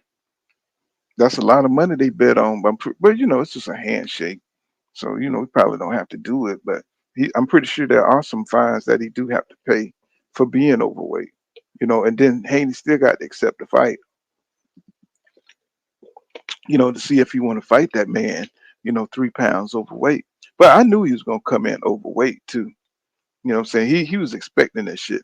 He said the real weigh in. I mean, he says the television is just a ceremony. Okay. You never really think of it like that. He says the undercard is hot track. You don't want to see Conwell. I want to see. I've been asking about that on all my live streams because when you look him up in the ranking, he's pretty high up there. He's like number one or something. And I was asking, I was like, where the hell is Conwell? And here he is. You know what I'm saying? Here he is. I think Gallimore is a good fight, a good comeback fight. Yeah, damn 3 pounds, isn't it? And he was just standing up yesterday telling me something. He was, 'cause I think um, Dev kept calling Ryan fat, kept calling him fat, you know. And I was like, what is going on? He said, I bet you 500,000 that. So they've been watching him closely. They watching Ryan ass closely. He says, I've checked. There's not one fight on there. I mean, like I said, I want to see the Conwell fight for me. I want to see that. He says that 1.5. Yes, sir. That shit is that's gonna be hitting, man. That's but Ryan got money, so shit. He probably did the calculation, y'all. He probably did the calculation. He says hard to appreciate a dude who weight drains himself so he can fight 2 weight classes lower where he should be. I done told you, cooking with Frank. I told you, man, they all do it. Even the ones that you think at the weight classes, they walk around bigger than that. You know what I'm saying? Come on, stop the cap.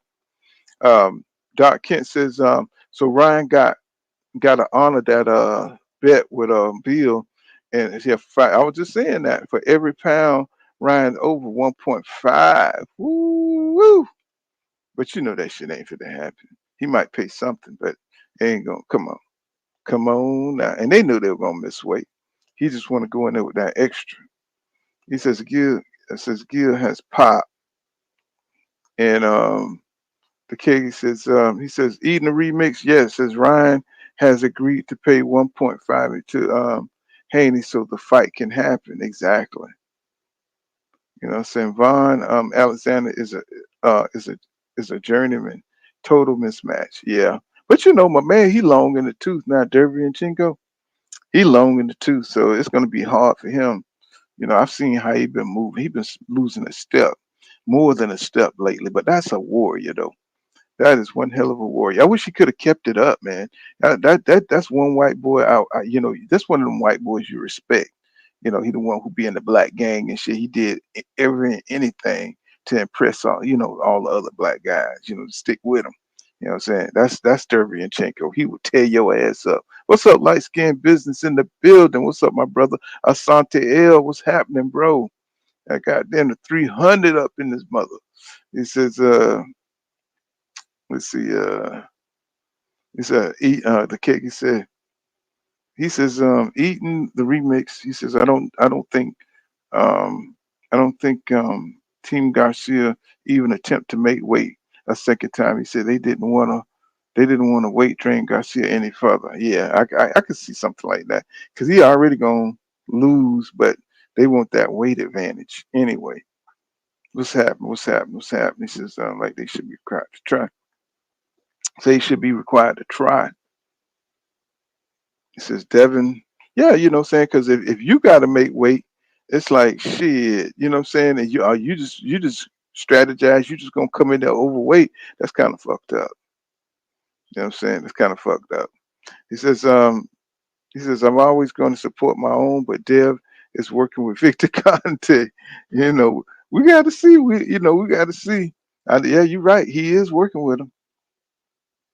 He said the undetectables will have Dev knocking Ryan down or knocking him out. Man, hey, man, just come in here with straight logic, man. Ain't no goddamn twist. See, I mean, you come in here with I mean, I can't twist. Hey, I can't twist what's what, man. You know what I'm saying? It's like I'm not fit. I'm not one of them people that's gonna go against logic.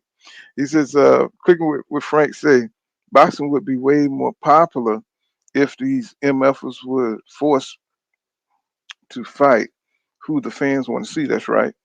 He says no other sports allow players or teams to choose who they want to play. Ain't that right? Like that's true.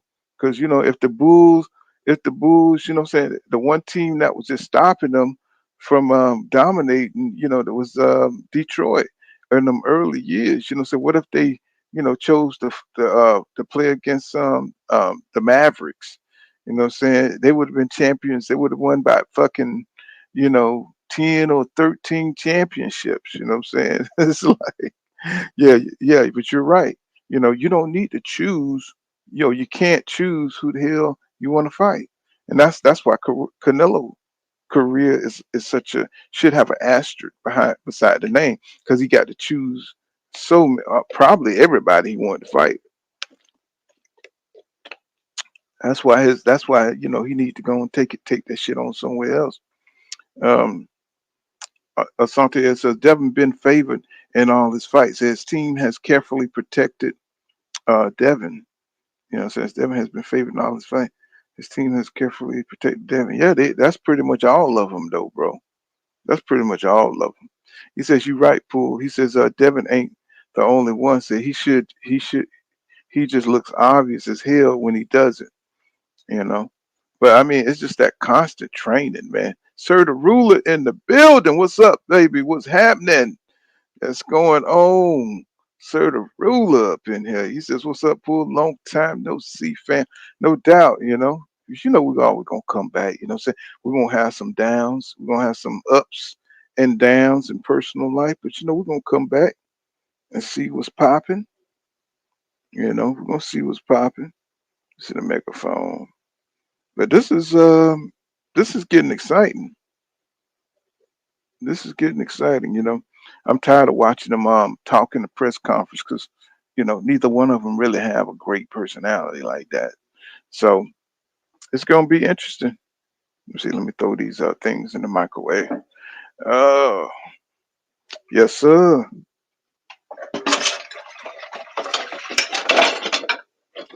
Yeah, I'm super ready. Yes, sir. I am super ready.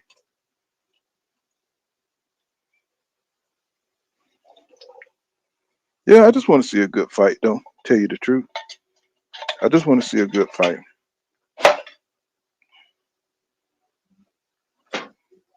I just want to see a good fight. So but Ryan was always when he talk about Tank, he always talk about the rehydration clause. They try to use that as a way, what I'm saying, to justify why he lost. But that's not the reason why you lost, my brother. That's not the reason why you lost. You lost because you're not as skilled as Tank. You lost because you don't have them special abilities. What I'm saying you're not good enough. But he keep trying to make it seem like if he was able to come in there full weight, if he was able to fight him like maybe at 140, like he gonna beat Tank. Tank gonna beat your ass at 142.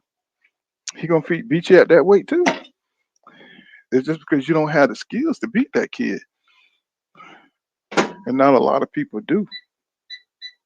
Because his team is you gotta admit, Tank team is on another level. You don't hear nothing cracking up out of there. And that's what I think. That's what a lot of fighters need. They need that stability of their team around them, so that so they can reach their full potential. And stop having to worry about say all these breakdowns and communications and scandals and dumbass shit like Ryan. Right, Ryan don't have a good team around him. Um, his team want him to lose. You know what I'm saying? You think Oscar De La Hoya give a damn about Ryan Garcia? You know what I'm saying? He don't. What I'm saying? He just want him to make money. And he gonna make money off Ryan win or lose. And he really hates Ryan guts, you know, because the way Ryan he acts like a spoiled child, a petulant child. He said, Asante S says, watch for Devin's power and punch resistance. Yeah, because if he get in there and he's styling like he did, because Ryan's fast, what I'm saying, but it should be kind of equal. The speed. Devin got the foot speed. Ryan got the upper body, hand speed. You know what I'm saying? But Devin got them nice feet. I don't know. It's gonna be interesting. But people seem to think that Devin is gonna he's gonna kind of like gas out because of his drain, the weight drain and stuff. You know what I'm saying? It's gonna be interesting to see because it's a lot of stuff to look at, you know, and kind of mull over to see if it's really gonna have an effect on the fight. And really the first 3, 4 rounds gonna tell us a lot. Because Ryan, I think that's where his success gonna lie is early in the fight. You know, say if he can drop them bees on him and like really hurt Dev and keep put Dev. One thing about put them body shots on Dev and slow him up for the second half of the fight. That's going to be important for Ryan. If he can't knock him out, he's gonna need to hurt that body. To slow Dev down because Dev be moving up enough. He says, yeah. He says, Pool. He says it's gonna be. He says it's gonna be all right. He says you're gonna be a little down when Dev knocks down. He said, but they're gonna call you with that new gig and you'll be straight again, man. Oh yeah, I'm already hired. I'm just waiting on the damn background check. Yeah, I'm already hired. I'm just waiting on the background check. You know what I'm saying? They yeah, I'm already hired. He says, whatever cause Ryan had, said he put it on himself. He says all Tank did was agree with it. So whatever clause Ryan had, he put it on himself. Well, you got to do what you got to do to get the money. You got to do what you got to do to get the fight. And Tank definitely don't want somebody blowing up on him 10, 12, 15, 20 pounds. He don't want to be fighting a fucking 50, 154 pounder in there. By the time he what I'm saying, by the time they get to the damn ring, what I'm saying, you don't want somebody triple their damn size. And I understand that. That's only fair. That's only fair.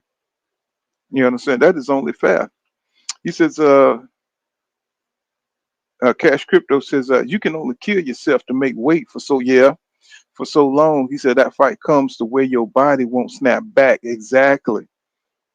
That's exactly. That's that is true.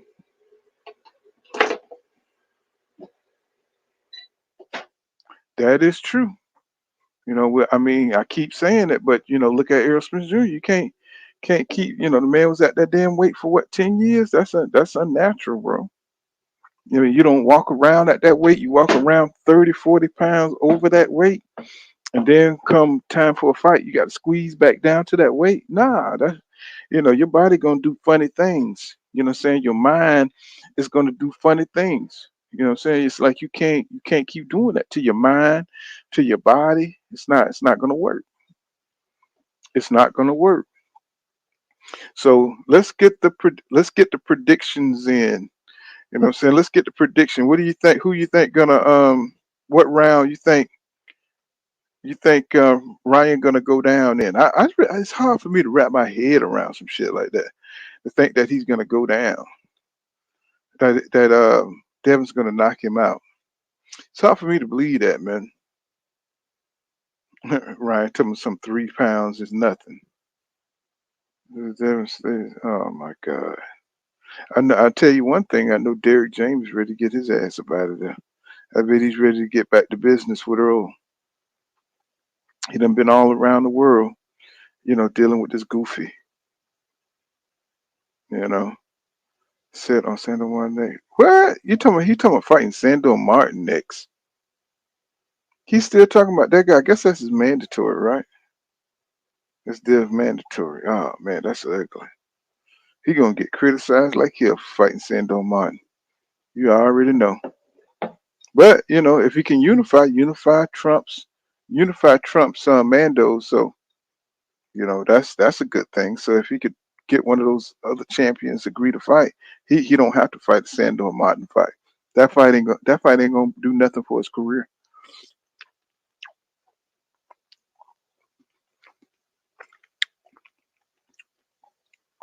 Say oh hell, what the hell happened? You say so can't see, yeah, I can't see him stopping Ryan either. But if he do, it'll probably be like 9 or 10 Probably like Calvin Ringo say, probably like 9 or 10 or something like that. Probably like 9 or 10. It had to be late because Dev is a 12-round fighter. Mm. Cash Crypto say he thinks Dev win a split decision. Maybe, maybe. So you never know how this shit gonna go. I don't think Ryan got the energy. I mean, you come in overweight. I mean, you think he got the energy to go 12 rounds? You know what I'm saying? Coming in fat, overweight. I ain't gonna say fat, but you know what I'm saying. Not like I almost give you the sense that he's not in shape.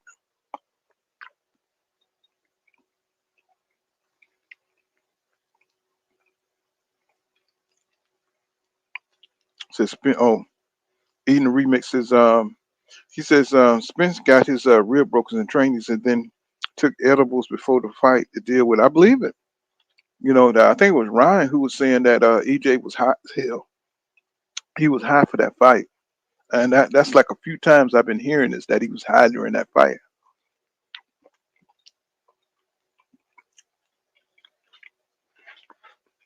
It's just sad that they need to slow up on how they train. They going too hard in training, bro. This is the second time he done had something. If you look at it, it's the second time that Errol Spence Jr. had something in training that affected a major fight. Last time it was his eye, getting a scratch on his eye. You know what I'm saying? This time it was the rib. So, he's gonna have to. They're gonna have to slow it down or something. Niggas too fragile. He says, I stand on the fight being 50-50. He said can go either way, but not going the distance. Damn. Mm-mm. Cash Crypto say he said Air said that he got cleared to get a shot of pain meds. hmm Lightning Tiger, what's happening, bro? He says, "Oh my God, help!" He says, "I'm getting tased." Mm-mm. I have no idea what that means. I have no idea what that means. I'm looking at here. The WBA elevates Aiden Belanga to mandatory challenger for man. Stop. It don't matter what kind of. It don't matter what you got. Yeah, shit, you could be Canelo clone. You ain't getting that fight. But I could see Canelo fighting. He can definitely fight Belanga because Belanga sucks. He's trash.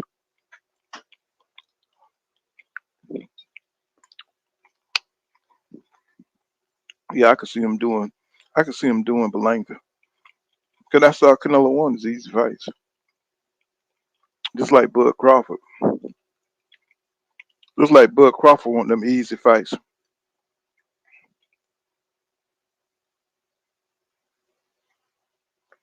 So yeah, it's a weird build up going on.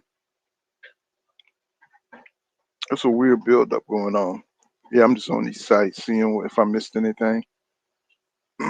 Yeah, he says those Texas boys train different. He said they be pulling tractor trailers, pulling tractor trailers up hills with Conan the Barbarian music. Shit, I believe it. Mm. Now, if Errol Spence Jr. haven't gotten himself in shape by now, his trajectory is going to be on the decline. Because he's had a lot of time off, had a lot of time to think about the loss. He should come back. He should be coming back going through niggas. He should be going through niggas.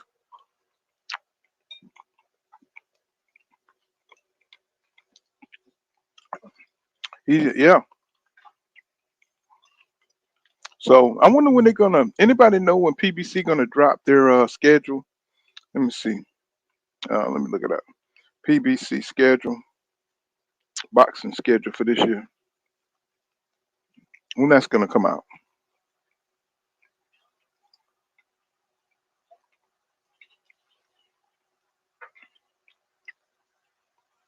Well, I mean, I guess they got the Canelo fight. That's right. That's his last. I think that's his last fight on the with the PBC. What? That's all they got? What? Wait a minute. Is that all they got for real? For real? Yeah. Hmm. Is that all they got? Hmm. Wow. Yeah. You know that Barrios, that Mars Barrios fight. Um. Wow. Canelo, Brandon Fedora, and Iman Stanionis. Wow. That's all it is, man. That Carlos Adames. Oh, they're showing the fighters. Yeah, that's kind of sad. They need to go ahead and release their schedule, man, so we can make these plans for these fights. I think they got Demetrius Andrade. I think I just saw that. Even though, you know who he gonna fight? Probably trying to hold him so they can get him a Jermall Charlo fight. That would be good. Mm, sorry, y'all. I'm eating these beans are good. So he says, yeah, I think PBC if they drop their schedule, you know what I'm saying. I think people have a lot less anxiety. What's that? Yeah, yeah. PBC got Boo Boo Andre. Right now, I'm just looking at the roster. Yeah, I'll let you show you what I'm looking at. Show you what I'm looking at. Looking at their roster.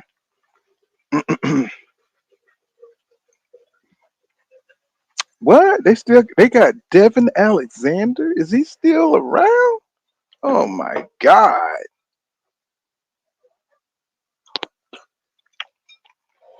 They got Devon Alexander, Demetrius. Hmm.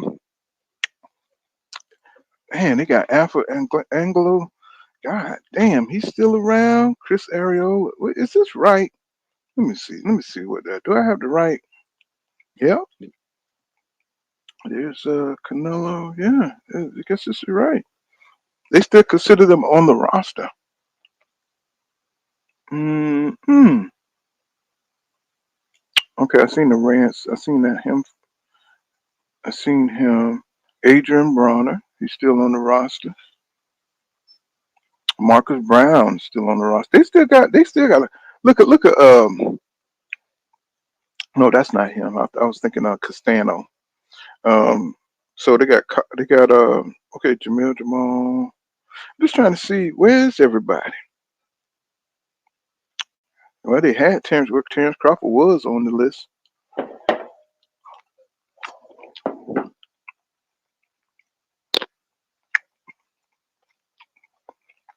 Pitbull Cruz, of course, Tank.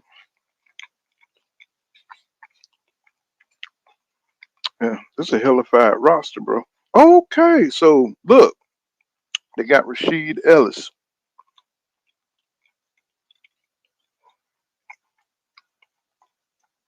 Fulton. And see, I'm just trying to see because Eddie been getting a lot of fighters. He been getting some of the best. Terrell Kashaw, that's the guy who knocked Tim Zoo down. He knocked Tim Zoo ass down. You know what I'm saying, that first round. Let you know that he ain't gonna be shit in the future.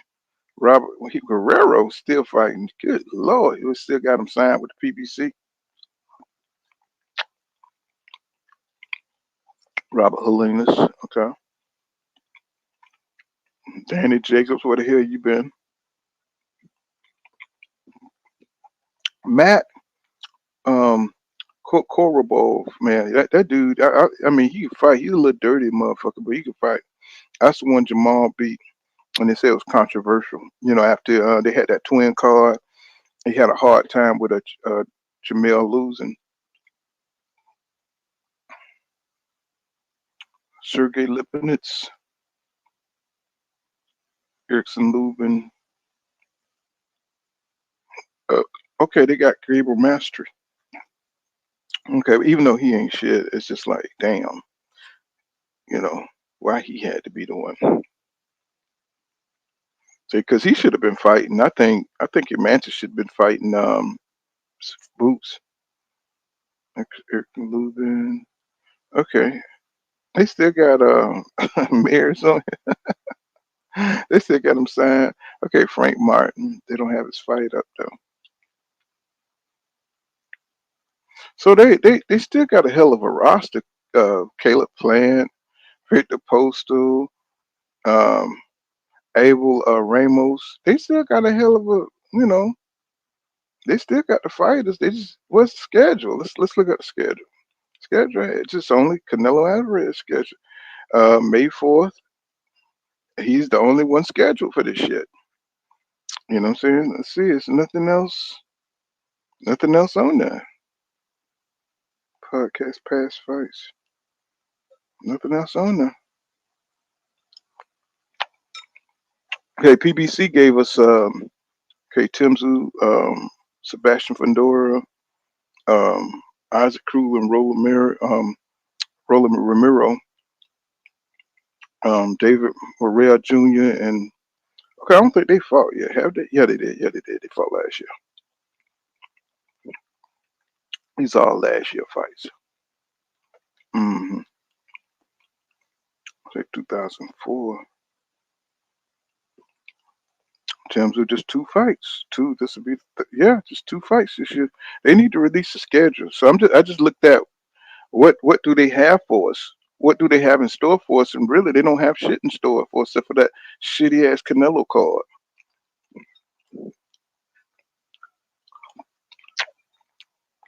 That's all they got. And you already know how Top Rank get down, so something gonna have to shake. Oh, my bad. I ain't see you down. I ain't see you down at 2 cent. I ain't see you down at 2 cent. I was just looking at that. I was all up in the PBC, seeing if what they had scheduled, if they had done dropped something.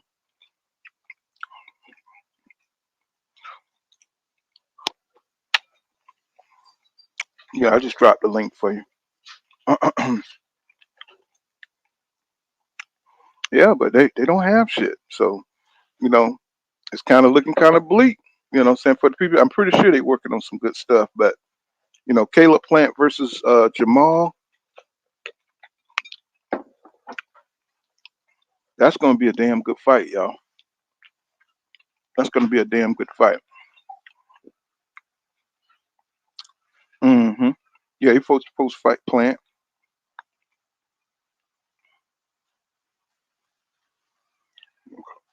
Mm-hmm. It says, let me see. Yeah, I just dropped the links with him. He says, I agree. Okay, what y'all talking about? Hmm. Yeah, I want to see Maul. Maul didn't look half bad in his last fight. You know what I'm saying? I think he'll be able to, you know what I'm saying, like hold down the PBC on the shoulder until everybody can get it together. And he need to because shit, he been out for 2 years his damn self.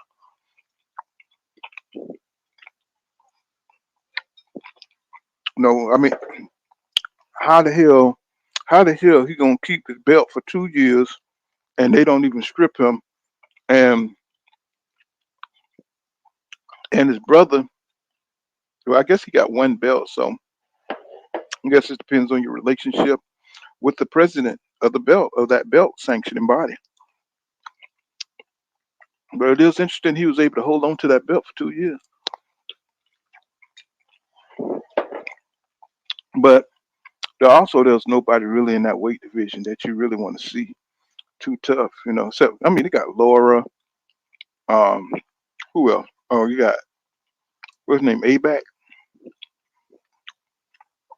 Let's look at the rankings. Look at the boxing rankings.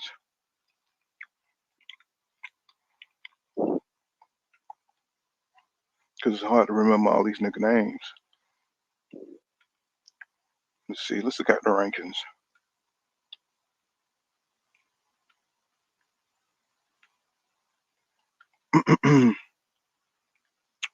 We're cruiserweight, heavyweight. Let me see. That's that guy I was looking at. Better be. I said nobody's talking about this. Arthur Better fight and Demetrius Bivol fight. Nobody ain't talking about that shit. But we know that's gonna be a hell of a fight. Let me see. Jermall Charlo. You know what? I don't know why we keep forgetting. I don't know. I'm guilty of this. Goddamn Carlos Adames is in that weight class. Now I don't know if Jermall could beat Carlos Adames at this time. You know what I'm saying? Maybe he need maybe another fight. But Carlos Adames is in that. Oh, you said wrong link. Let me just create another one. There you go. Carlos Adames, and y'all know he's Dominican. Carlos Adames a bad motherfucker, man. And he's fighting some. I mean, the last guy he fought, he destroyed. I mean, who was that? That was your boy, Williams. Julian Williams, I believe. Let me see. Carlos Adames. I think that was Carlos Adames. I think the last person he fought was Julian Williams, I believe. Let me see. Box rec. There you go. See, look him up. He knocked his ass out, man. I'd be sad day in here if he get on Jermall ass. And yeah, Julian Williams. Yeah, I was the last person, and he destroyed his ass too. Ninth round TKO. Ninth round TKO against Julian Williams. And Julian Williams is a decent fighter. He just don't have no chin and no punch resistance anymore since he went through his he went through his trials and tribulations, 29 4 losses, 17 KO. Not a bad fighter. Carlos Adames, when he lost to Vladimir Hernandez, I knew it was over. I knew that shit was over. But not a bad fighter. He's just missing a couple of elements, a chin and his, as he got to the top, he can box his ass off defense. He just don't have a chin. What's going on? 2 cents in the building. What's going on? What up, fool? What's going on? Nothing much. You gonna add your 2 cents? Of course. You know it. What's going on? What's going on, Queen? I'm trying to go pick my kids up from school real quick. You got to pick them up for a third time, but they be holding your kids hostage. I don't like that. Got to go get them. Got to go get them little kings and queens. You know what I'm saying? I'm glad I'm done with all that. Mine's are grown. I'm almost, I got 2 in high school, and then I got a 7-year-old. So.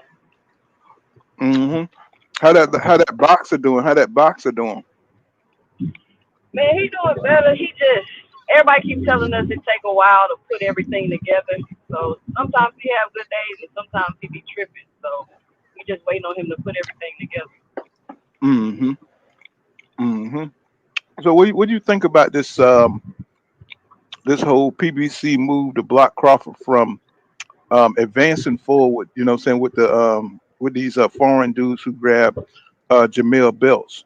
You know what I'm saying? Because he was trying to force them into a fight over there with the Turk.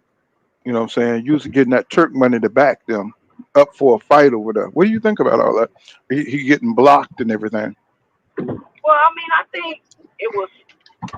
I think it was smart for Terrence to go try to get the belt, and I think it was smarter for them to pull Jermall Charlo out of recess. I mean, the promotional companies want control of the belts, or they want to keep control of the belts that they already have. So I know a lot of people want to be like, oh, it's the PBC trying to block Crawford is personal, but like I was saying in the chat, it's not. personal. It don't matter if it would have been somebody else. They would have did the same thing because they don't want to lose those belts. So, man, I was like, that's a 4D chess move right there. Al Heyman needs to write a book or something. But it just, it makes sense, man. Like, they don't want to lose control of those belts. So, if we can continue to maintain control, then this is how we're going to do it. This is how we're going to do it. I don't think it's anything personal against Crawford. I don't think if it was somebody else, they would have been like, oh, go ahead and let him get the fight. No, it's just business. It's just business. I don't think it's nothing personal. Just like Bob Arum ain't gonna let go of them 135 belts. You let Devin run off with them belts. It's not. I don't think it's personal. So it's just a game. It's just a game. It's how boxing is. Well, the problem is, if Crawford had cultivated his career, he wouldn't need no belts. He could just go pick somebody to fight, and they would have a good little shindig over there.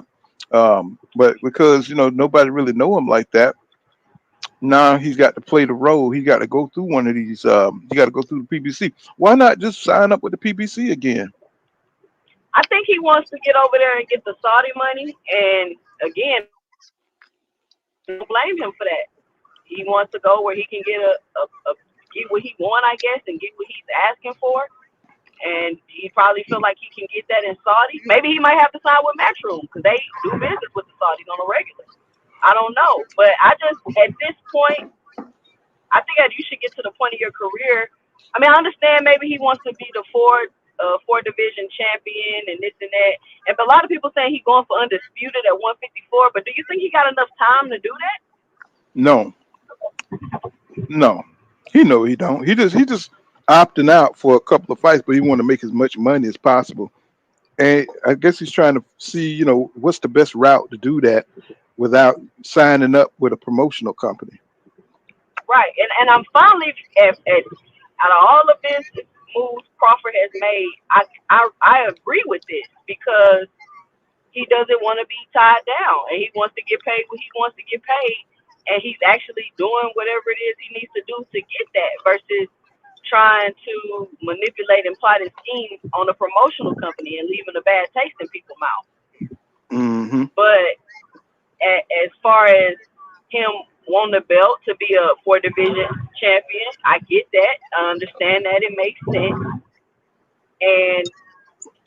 But you playing with the big boys now. So whatever happens, happens. He's going to have to try to find another route. The issue is PBC has control of the belt. I mean, that shit is plain and simple, isn't it? It's like this nigga hard-headed. PBC got control of the belt, but you looking out for your best interest, and PBC gonna look out for their best interest. I don't think it's anything personal. And I don't think it either. But he's so emotional with the shit. He takes everything personally. I think that's his fans with that narrative. So you don't really think he take things personal as we think you do? No, I don't think so. They know more about what's going on behind the scenes than we do. But I didn't even think about, Charlo coming out of recess and getting that fight. I was like, wow, that's a hell of a chess move. Well, the sad thing, I didn't even know that was that applied to him, because when he got stripped, I just didn't think of that as part of the plan. Because I was so pissed off that he gave such a bullshit performance that I was just like, just get his ass up out of here, bro. I was just so fucked up by that I didn't even think. I was like, okay, well, he lost his belts. Then he came back and he wouldn't fight the dude. He kept taking side step money for what's that guy name? The Baccarat Matazalev guy for the IBF who got that belt. That's the guy I wanted to see him fight. Because that's the guy I had looked up. And when I found out they had stripped him already, I was like, shit. I was like, man, he's not gonna be able to come back and do, he's gonna take that Canelo money, go get fat, and he's gonna be out of shape. You know what I'm saying? He's not gonna come back and fight these guys for the belt. So I was just so surprised, saying that did when he did use the reset status, I said, well, shit, maybe we got a opportunity to see some good fights because these Russian, I ain't gonna say Russian, but what the Uzbekistan people, what I'm saying, they fight just good enough for somebody like to have a good fight with Jermell. I don't know why I'm having a fucking hard time saying Jermall. I'm just having a hard time this morning. But they fight well enough for them to have a really good fight. So I would be excited to see that Israel fight. Saying for Jermall. So I think that's good. Saying for them to set that up soon as possible. And plus he's been out for a while. Saying for him to go straight to Crawford, that would be kind of ugly. Saying I would like to see him get that tune up in and then fight Crawford. And then we'll have like a reverse situation where Crawford been out for months and he has to fight somebody who's tuned up. I mean, I think that would be justified. I know that fucked up in there. I'm petty as hell, ain't I? I know I'm petty. This is Eden Remix says that slap and his reaction upset me a little. He says I'm like damn. He says did his wife destroy his self-awareness? He says that bad. He says he was drinking. He said I saw a couple of videos watching Charlo. He said they had one where his wife was destroying his car. Yeah, that's some toxic ass shit, man. I mean, them boys, they used to that kind of. They just look like little badass project kids. You know what I'm saying? It's like they just used to that kind of shit. It's a Charlo's look like. Do you think Charlo should go back down? I didn't think he was going back to 54. I thought he was going to go to 60. I think if he would have won, he would have stayed. Sure, Charlo look like they are being abused mentally by their women.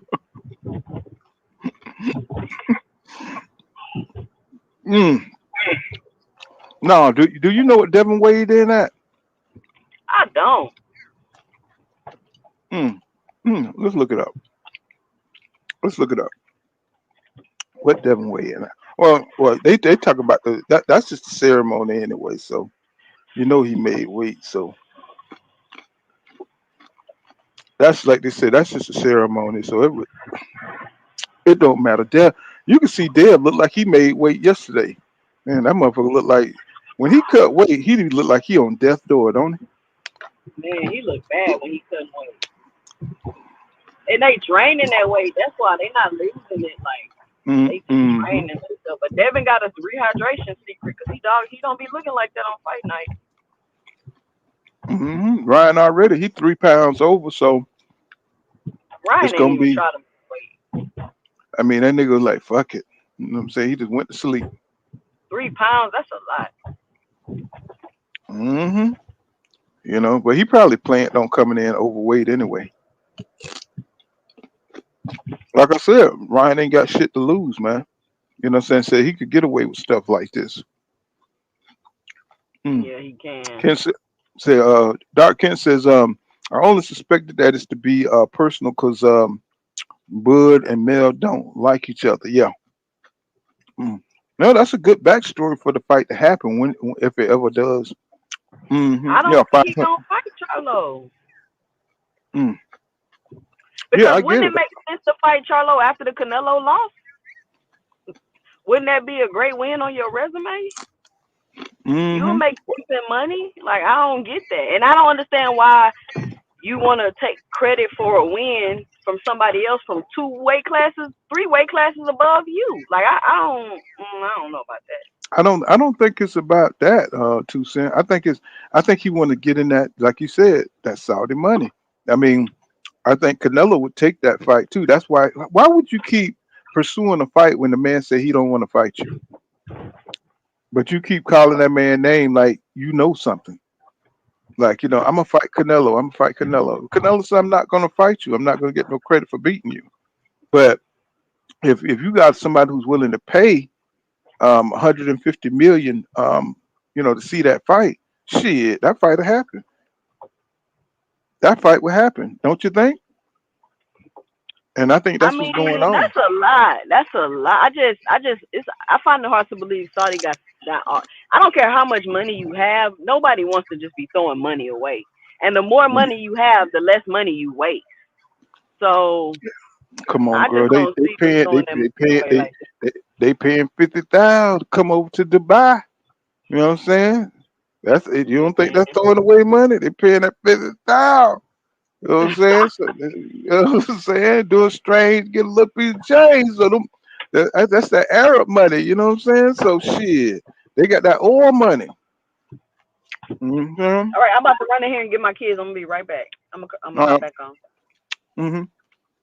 Yeah, they paying that Afghan money, baby. That Arab money.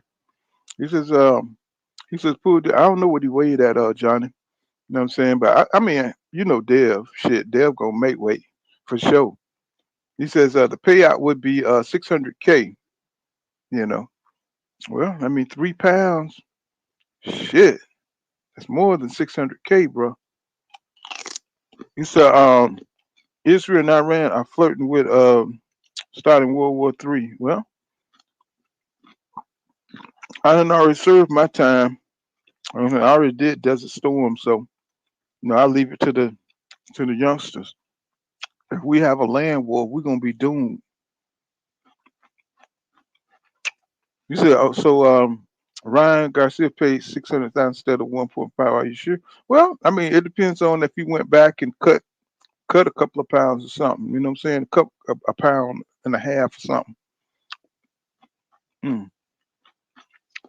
Well, as long as you get in the ring, that's all that's important. Tell you the truth. Mm. That's really all that's important. Sorry about that, y'all. I'm like just chomping down and stuff. Let's see, boxing. Mm-hmm. That's really all that's important.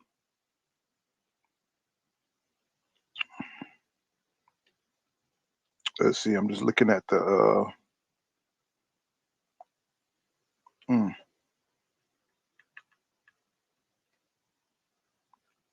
Said Ryan missed weight. Ryan missed weight. Struggle. He shrugs off. Missed weight 3 pounds is nothing. I wonder why they still talking about that fight like it's gonna happen though. They still talking about that. Oh, that was a day ago though. And folks is right. Said So here's the article. Here's the article was Jermell he is invoking his right as recess champion. Let me see. Let me take that off. Stop screen so you guys can check this out.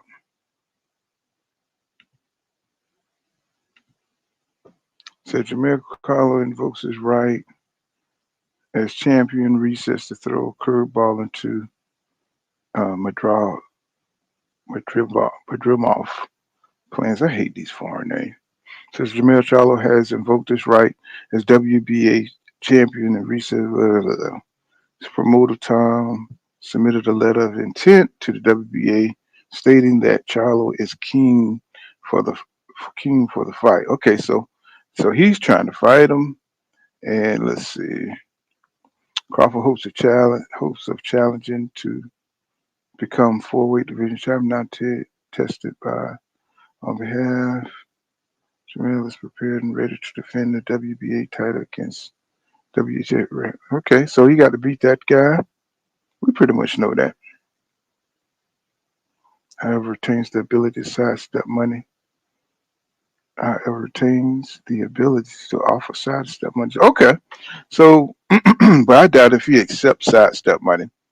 You know what I'm saying?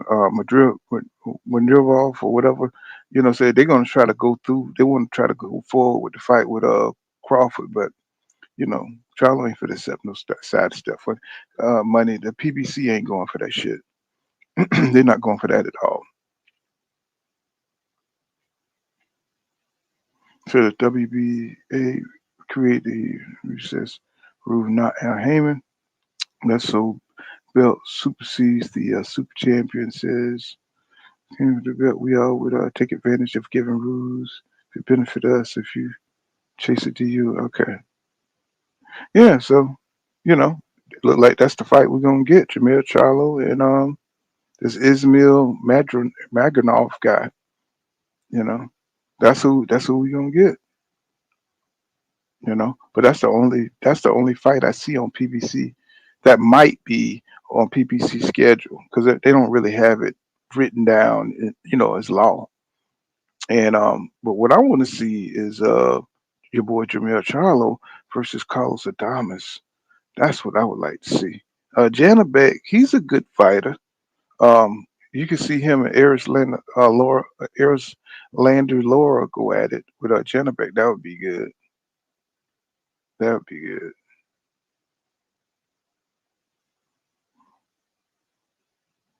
So you got who was that? Who Conwell was fighting again? Oh yeah, Gillimore.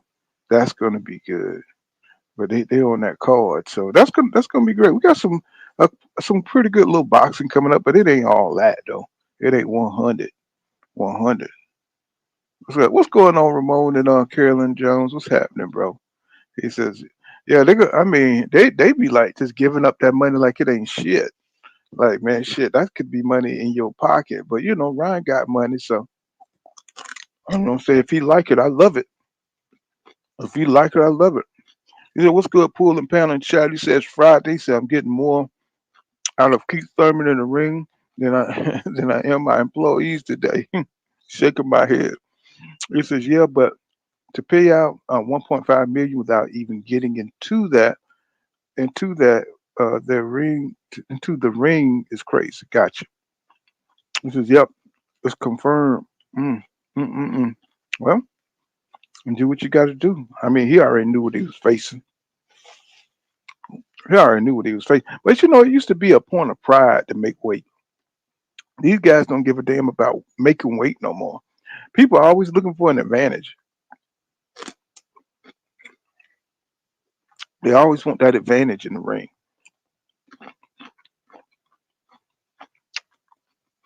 I don't know what Dev. What you keep? I don't know what Dev weighed in that. Dev Haney. Um,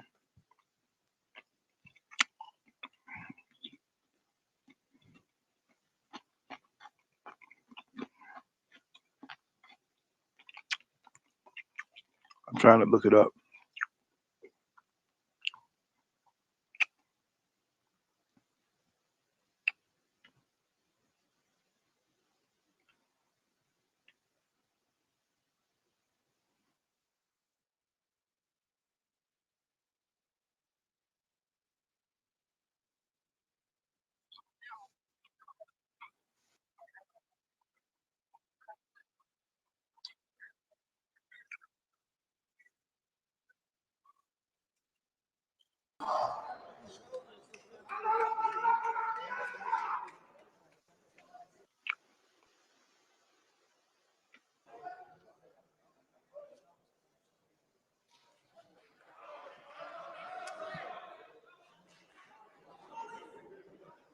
He's good. We're here with the pride of Northern Ireland, Sean McComb. I know many moons ago you fought here in the United States. You're back on a massive card, a massive.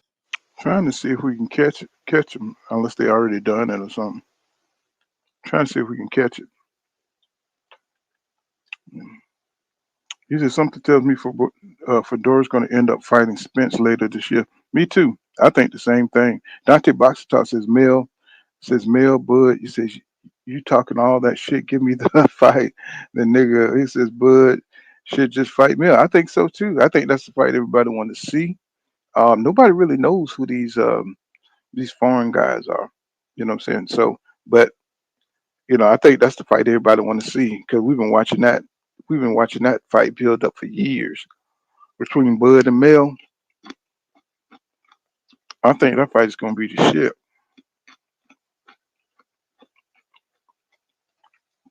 That fight is gonna be the shit right there. What time do I think the Bud? I mean, what time do Devin and Ryan start tomorrow? I don't even know. I've been kind of out of it, y'all. What time do they start tomorrow? Let me see if we can catch these boys. And if need be, He knows I'm ready. He knows I'm ready. But Sean McComb is who it is right now. But we're still ready. So let's go. Looking forward to it. Good luck to you, my friend. Appreciate it. Thank you. Ade, back to you. One more to go. Arnold Barboza Jr. Big opportunity for him to impress. As Chris said. I like Arnold Barboza Jr., man. I really do. I like his fighting style and shit. There against Sean McComb is going to come to fight, but a good opportunity nonetheless, Chris, for him to really showcase what he's got and hopefully crack your top 10. Yeah, great opportunity. I mean, Arnold Barboza, undefeated, has never been in a split decision win. All his wins that have come by decision have been unanimous decision. That speaks to how clean he has been fighting. So this is a good showcase opportunity for Arnold Barboza as the co-main event on this card. Yep, all down, one more to go. We are going to have the weigh-in for Devin Haney versus Ryan Garcia next, but we're going to quickly show you the program that I absolutely love. So he's going to be the Arnold Barboza is the co-main event. Let's see. Who is he fighting? This is Arnold Barboza Jr. Okay.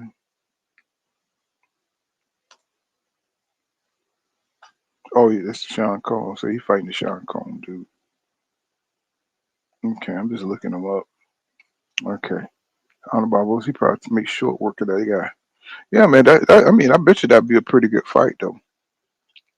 I bet that'd be a pretty good fight. Says Nam. So I was more focused on Ryan's weight. Says Devin pretty disciplined. I know. It's like you don't even expect Devin to miss no damn weight. You know what I'm saying? Because he just, the dude is just into it, man. This is his shit. This is what he was born to do. He's not going to miss no weight.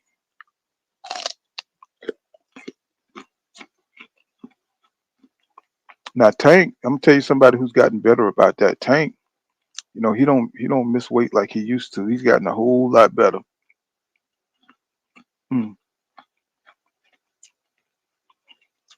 Say Dante's boxing talk. He says Bud do all that he can't look.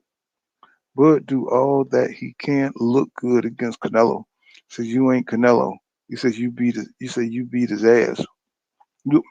You ain't Canelo. You beat his ass. I don't know. I just think it's about the money. I think that'd be a money grab. I think Crawford to go in there and do the same thing that Jermell did. It's all about just getting that big payday. Just having the opportunity. To make like a whole bunch of sum, and you can go in there and control it. Because Canelo ain't somebody you just can't. I mean, he can't just run up on you. He'll never get somebody as mobile as Crawford. Or you saw how Mill was able to maneuver. He let him get those little shots in because he wanted to look good.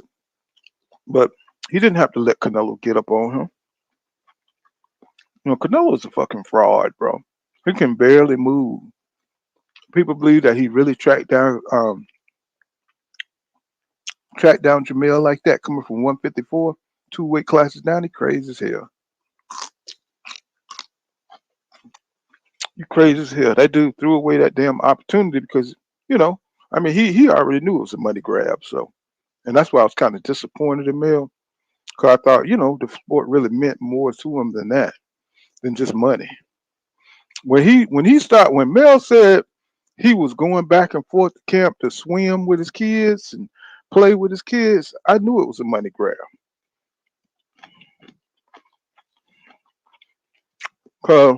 Remember when Jermall Charlo and Castano, remember how Mel locked in on that fight? It wasn't no bullshit. But with Canelo, he's swimming, playing, coming home, playing with the kids, shit like that. I was like, man, what kind of pussy punk ass shit is this? Talking about life ain't just boxing. I say, man, nobody don't want to hear that, bro. You know what I'm saying? This starting to look like it's a setup fight. John T. said, why Bud acting like because Canelo beat Mel, he don't want to fight him. Because he wanted to go straight and get that try to fight for that third undisputed. Bud don't want to try to he wants shit the easy way. He won't shit when it's all lined up for him to take, for him to get, take it. You don't want to go out there and do like Earl Smith Jr. and go from champion to champion and champion to fight. No, he want to wait for somebody to unify everything, and then he goes in and try to, get it. That's his MO. Just sit back. Like I forgot what I saw. I was watching National Geographic where they had a bird that would put their egg in the nest for another bird to sit on and raise it. You know what I'm saying? And haul ass. That's what Crawford. He'll wait back for somebody else to do all the fucking work, and then try to come in the end and fight one fight.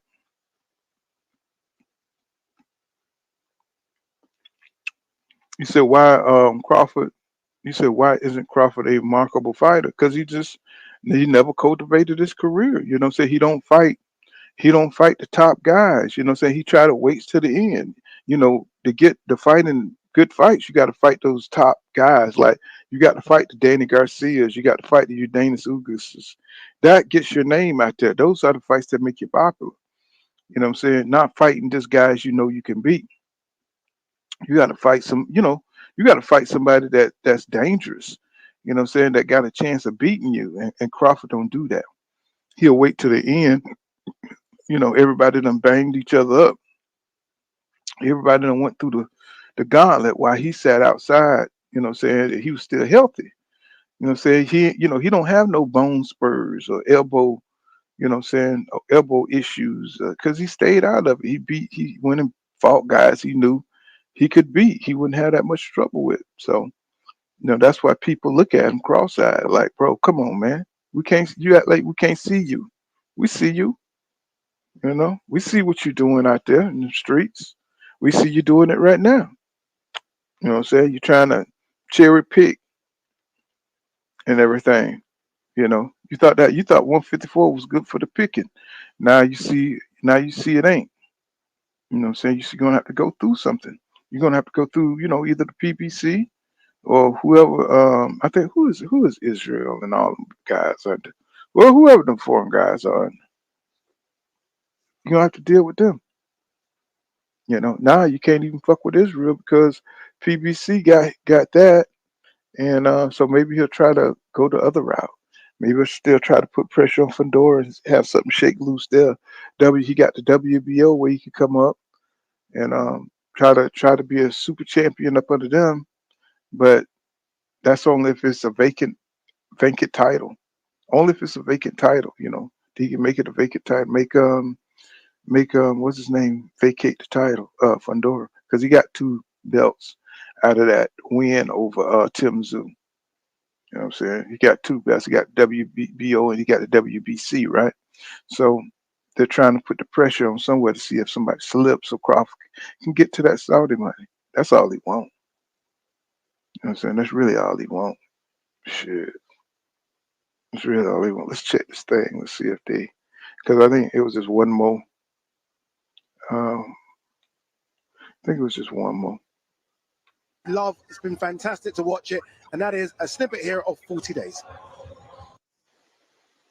Boya. City going up in the ring.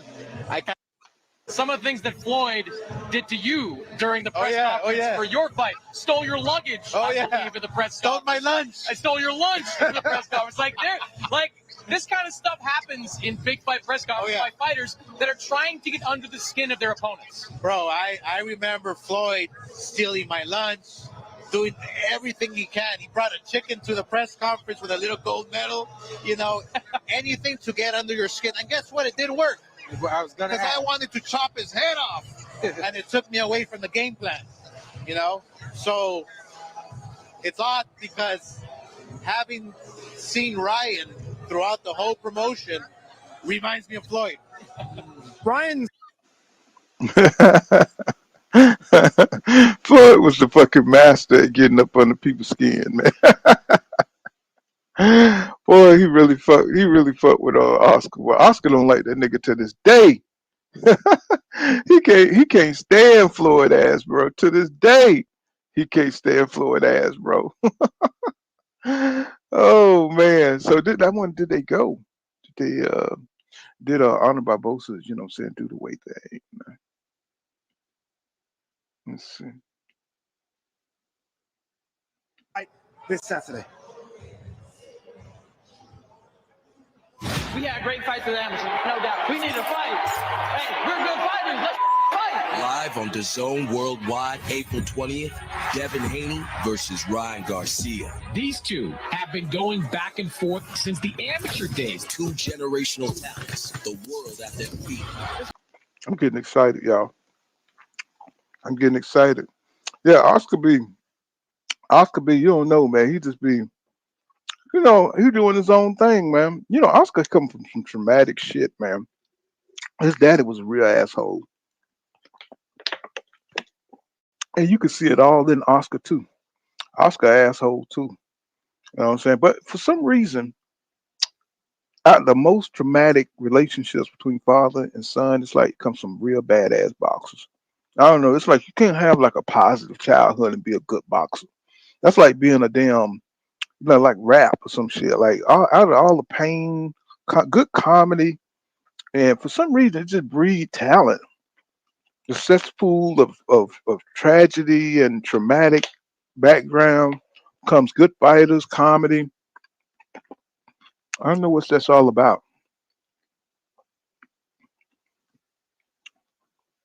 So Ellaby can stand. Ellaby, I remember Ellaby be rubbing on Floyd chest like he getting hot and some shit.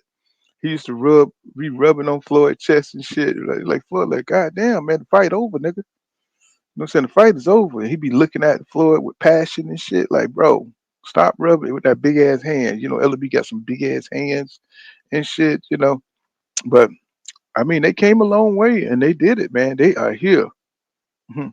Yeah, good times make soft men. That is true. That is true. Because Mike Tyson had it real fucked up in Brownsville when he came up. And it was like a, I mean, you've seen those old 70 films with the shit look like it's like it's been bombed out or some shit like Beirut back in the 80s, you know. Just dilapidated buildings and, you know, just, you know, street dogs, you know, running around, you know, say everywhere, stray dogs, mutts, you know, say trash everywhere. That's shit that Tyson grew up in. I don't even know why that shit was so fucked up like that back then. You know, like we had been bombed or some shit, but New York was a terrible place to be. But it breeds some really tough fighters, you know what I'm saying? Like, nigga, if you had a pack of ham and you had like cheese and ham when you wanted it, you wasn't gonna be no good fighter. But nigga, if you had to fight for bread, nigga, if you had to fight for a piece of meat, you had to ask your neighbor to eat, nigga, like just go over there, just be like, hey man, can I get something to eat? You know what I'm saying? You don't even know these people. Them kind of fighters right there, you know what I'm saying? You can't beat them, man. Them dudes had like Roy Jones Jr. had a tough you know, childhood with his father and stuff, you know, motherfucker was bad as hell. You know, it's something about that, you know, having those bad relationships, man. It's like it just breeds uh motivation, you know what I'm saying, for good fighters, you know, punching and, you know, wanting to go through, you know, wanting to destroy your opponents and stuff like that. Um, but that was something that was crazy with Roy, that he always wanted to not unleash all his skills on people. You know, he always tried to hold back. You know, I wonder if he would like allowed himself to go all out. Yeah, fighting for your siblings. Yeah, something. It is something about that. It just bred a whole new, um, you know, whole tougher fight. Because you know, you just knew Tyson had all kind of mental issues, and not only that, looked like he was in the '80s. It's like he was trying to search for his death. You know, because he used to hang out with all those drug dealers, and he was always on the scene of some of the most historical street stuff that went down in New York. Trust me, I looked it up. Mike Tyson. Oh yeah, Mike Tyson was down there. He was holding, you know, some of the notorious drug dealers. He was holding them back and he slapped them. He says, "Look, stop it." You know, saying he'll be up all in the history of these guys that kidnapped people and shit and tortured them, and you know, even that paid in full. You know, Michael was around during that shit, man. Michael was right up in the middle because he's with those what's those colored, what's some different like the yellow top boys or something like that too. It was a lot of drug dealers' names back then. They all just kind of used derivatives of each other's name. And Mike Tyson was all up in there, man, just hanging out and just being the champ. You know what I'm saying? So, you know, they all respected him. A lot of the hip hop, a lot of the hip hop groups were started back then by drug dealers. You know what I'm saying? So the Supreme 18, you know, Run DMC. You see what I'm saying? So everybody knew each other back then. But the point I was trying to make is that, you know, out of a lot of that hardship comes, you know, great fighters. You know, great fighters. It's just that I think with Dev, he didn't come from that. You know, Dev came from a good background. The nigga went to private school. So, you know, a lot of people can't relate to Devin. You know, they can't relate to him. And then, you know, he's doing the right thing. He's with the Nation of Islam. And he just every move, that wrong move you made as an OG, he making all the right moves, you know. Um, he's making all the right moves, and people really hate that.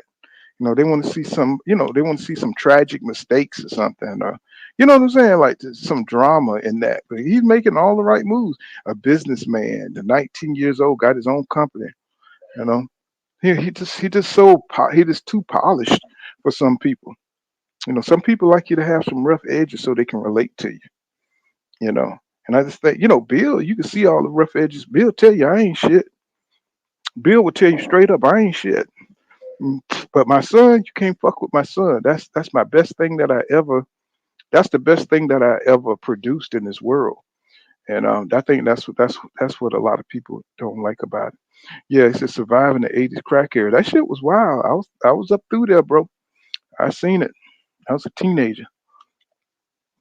He says Dev was beating up white boys at school. You know what I'm saying? For sure. Making it seem like, yeah, them Reaganomics, man, that shit was, you know, that trickle down shit, that shit didn't work. You know what I'm saying? That bullshit, they always tell me that the wealth's gonna trickle down. That shit was bullshit. Like these goddamn economics, that's full of shit. Trickle down economics. This shit was ridiculous. Mm, mm, mm, mm. This is says there will be no way, but yeah, man, yeah, but that's what it is. You know, people don't relate to him because you know he's not from the streets. He had a dad that spoiled him. You know what I'm saying? Because dad was a dope dealer. Used to go out there and sell them things. Y'all probably would like Bill to be a better champion than his son. Yeah, not for us. Yeah, they probably identify with more because Bill looked like somebody who you could play spades with. Devin looked like somebody who don't know what the hell spades is. You know, Bill just you know, he could tell Bill from the streets. Devin don't even know how to Jones and shit like a black person properly. He don't even know how to Jones and shit. He like a black white boy. You know, Ryan, what he was saying, Ryan, we're gonna make a bet then. We're gonna make a bet then. I was like, what this boy here? That boy here lame hell. That boy here lame as hell. Yeah, man. He says the drug wars in the '80s were crazy. Real big because you know, I don't know if anybody ever watched that one of my favorite programs to watch is Snowfall. And it was, you know, not that I knew all the inside info, but I knew a lot of guys that was going into business and doing it. And I mean, just like, you know, people think drug dealers are inhuman. They got friends, they got people who saw them from the beginning, and people blew up fast, you know, saying that was selling that shit. They blew up fast, and you know, you go from watching cars with your friends from the sidewalk to watching them driving BMWs and driving motorcycles. I've seen that. I was there when that happened. I've seen people do that. I've seen people, you know what I'm saying, blow up and become, you know, thousandaires and, you know what I'm saying, overnight. Because nobody becomes big millionaires because, oh, you know, on that level, then you're not even talking to them no more. They're like somewhere else, you know, they're moving major product, you know what I'm saying? So, but, you know, I've seen it, you know what I'm saying? I've seen people make it, you know what I'm saying? I've seen people who got their financial stability because of that till this day, you know what I'm saying? Got multiple houses and properties and, you know what I'm saying? Doing well, you know. Shit, you know, all I could tell you, you know, 'cause I know Vernon Maxwell, you know. Shit, Vernon could tell you, all our friends, you know, so me and Vernon, we used to play basketball every day. You know, Emmett Smith, you know what I'm saying? I can't, you don't want to throw people out there, but there's a lot of money that was made, you know what I'm saying, back then, you know, but people moved on because people had access to money and cars and women and all that shit, man. It's like, you know, it's like, yeah, it was different, bro. Definitely different. You know, I just wasn't moving that fast in that direction. But I'm gonna tell you, everybody I graduated with pretty much sold dope. He says, the Kegi says, 60K, 60K watching the weigh-in now. So they may be selling tickets, but it's plenty of interest in the fight. That's what Oscar De La Hoya said. That's what Oscar De La Hoya said. Let me see. terms of his social media presence, and he was very adamant. No. Wait, I agree with you. You can't lose and look bad and behave in certain ways if you're not winning. You have to win. Ultimately, that's what it comes down to. And if you don't win, you. I really hate that dude. I really hate Chris Mannix. Mm, mm, mm, mm. Yeah. Well, me and you grew up during the same time, eating the remix because people were doing the same thing, putting those razor blades in Halloween candy. Yep, they were doing the same thing. Yep, you had to have an adult to roll with you because you know kids ain't gonna wait to get home to eat the goddamn candy. You already know that ain't finna happen.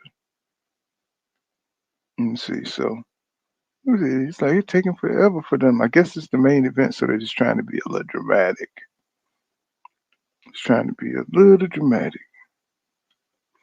And I hate to hear Chris Mannix talk shit. You know, Sean, he's just happy to be in the presence.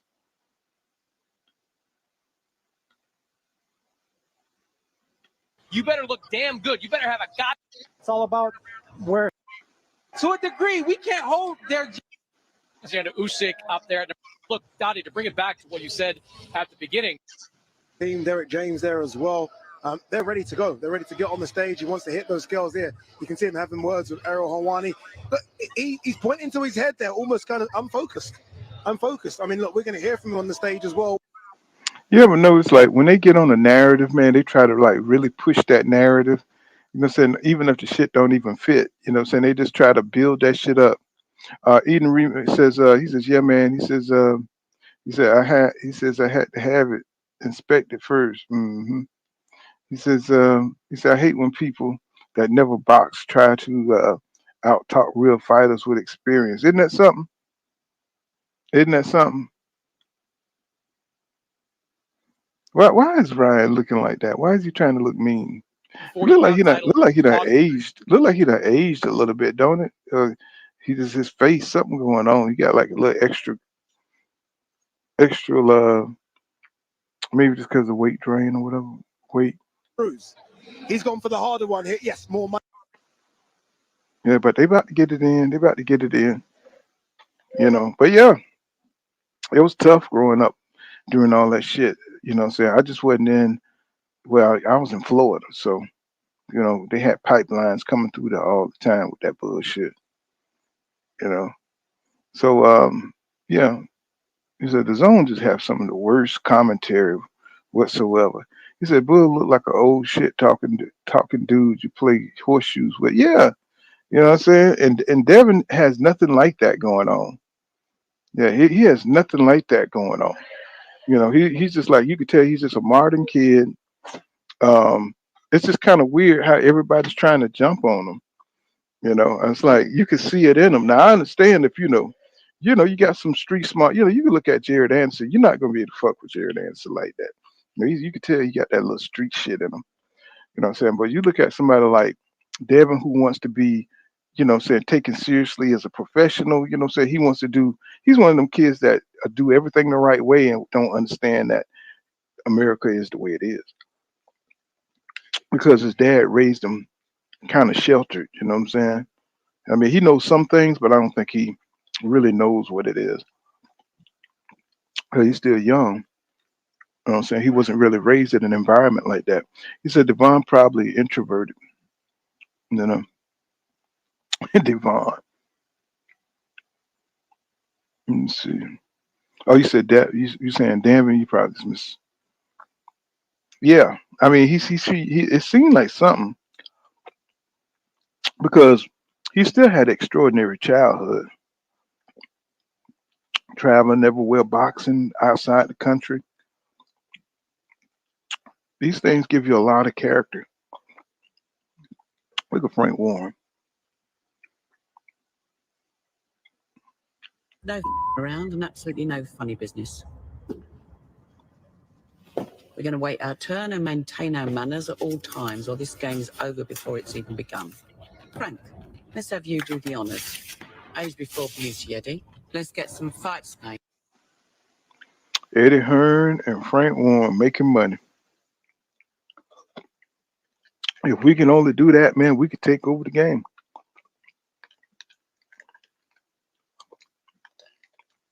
We could take it all over. If we can learn to work together like that.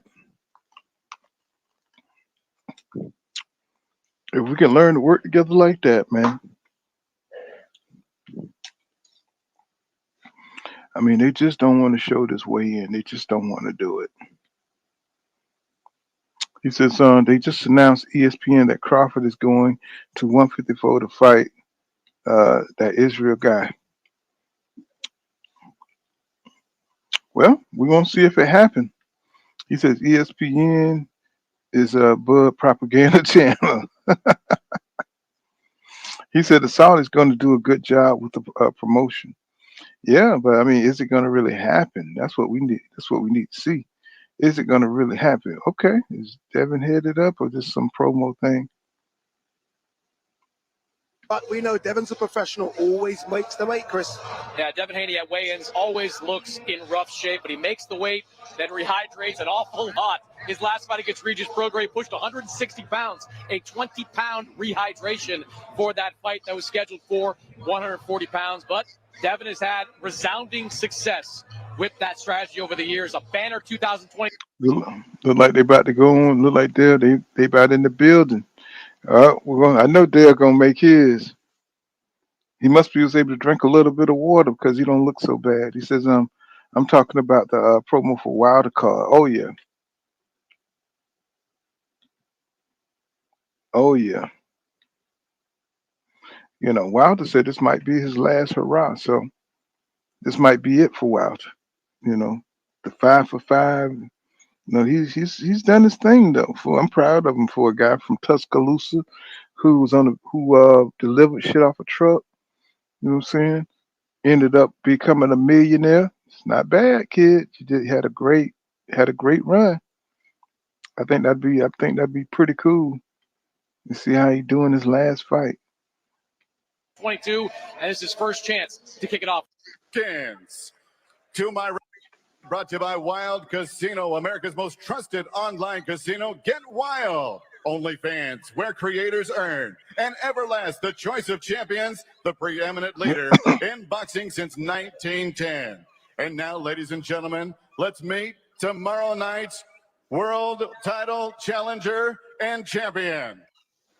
Look like they about to get it in. First up, from Victorville, California, 24-1. 20 knockouts to his credit. The former WBC interim lightweight world champion. Please welcome King Ryan Garcia.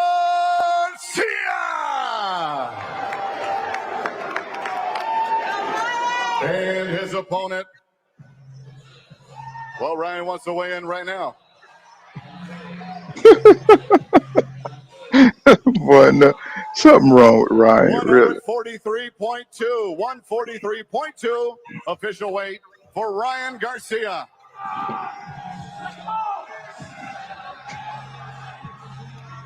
Look, you see that look Oscar gave him? And his opponent tomorrow night, standing undefeated in 31 professional fights, 15 knockouts, the former unified lightweight world champion, the current reigning, defending, undefeated WBC super lightweight champion of the world, the Dream, Devin Haney!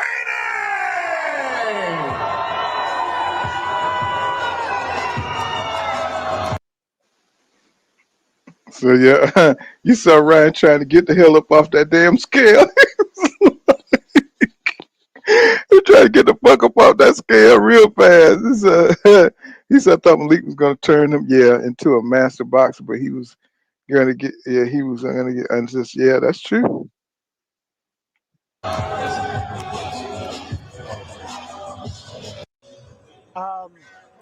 I don't know what to think of this. I don't know what to say. I mean, was that a beer that he drank on the scale? I think he's playing games, and I think it was a beer bottle, but I don't believe there was alcohol inside.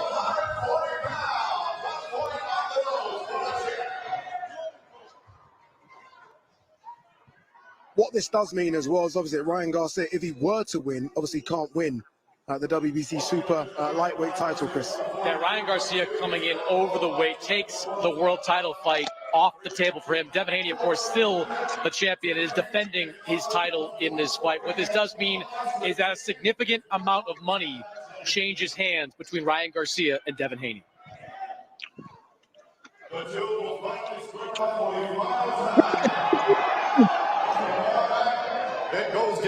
Yeah, I was just about to say I wouldn't face off these guys. This is exactly what was bound to happen. So.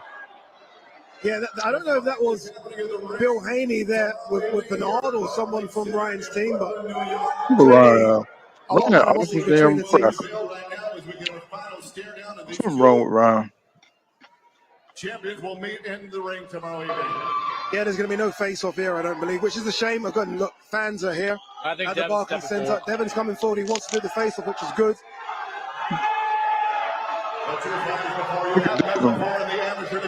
They are 3 wins each. This is the most intense face-off I've You ever seen. doing that.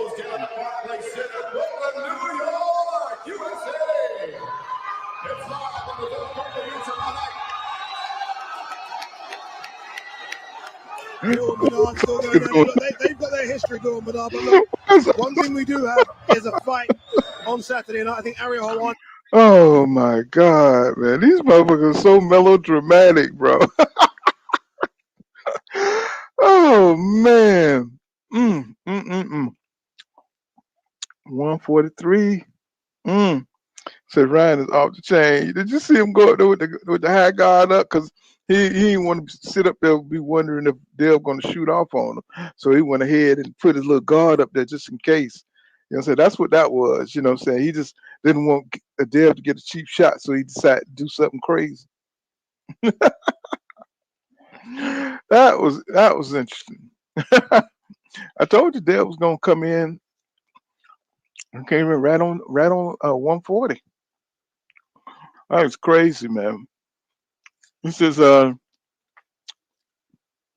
look like he says Dale look like he be like Dad. Be like, Dad, why don't the guys like me, Dad? He said Oscar De La Hoya hit her with the Fred Sanford, you big dummy. But he was trying to, like, he had to hold everybody back and shit. Like, go sit your ass down. He's just like, yeah, dude. Man, what you say? Nebraskan assassin. He says, breaking news. He says Terrence Cross is set to face. Yeah, we saw that. They even had the date. Like August 3rd or something like that.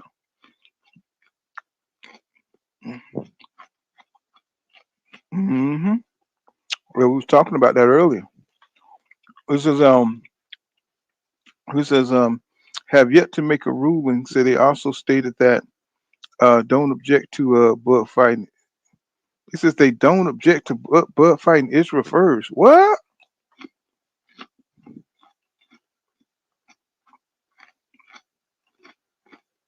Hmm. Mm-mm. Now that don't make unless they done already made a deal with Bud to go ahead and fight Mel. That's what that sounds like. There ain't no goddamn way they're gonna let Bud just go ahead and fight that dude and walk away with the belt.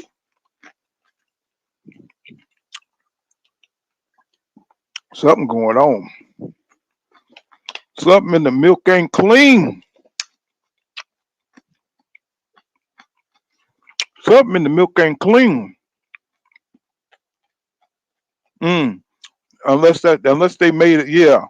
Unless they made a deal like that to where he gotta fight Mel. You see what I'm saying? It's like ain't no way they gonna just say, yeah, go ahead and fight the man for the belt. You know what I'm saying? Without having to get a fight out of that shit. Because he could just get the belt and just retire.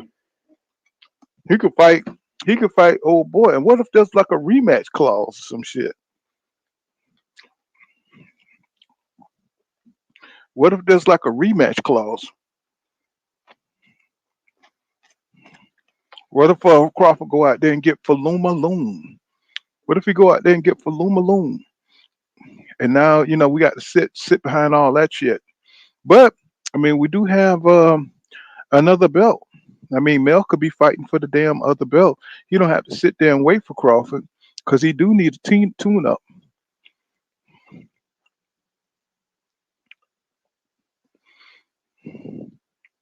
He do need a tune up.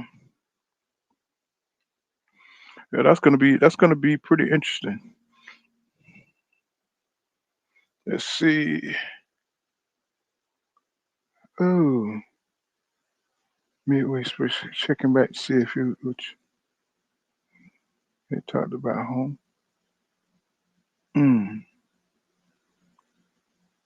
Oh, there's people messaging me about different jobs and shit. Yeah.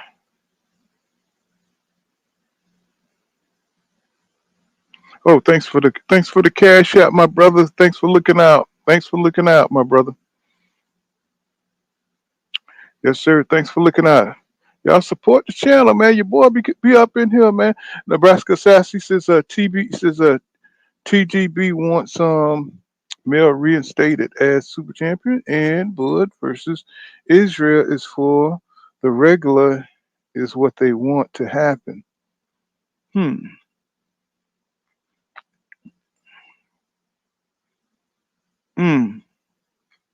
Oh, okay. I see what you're saying.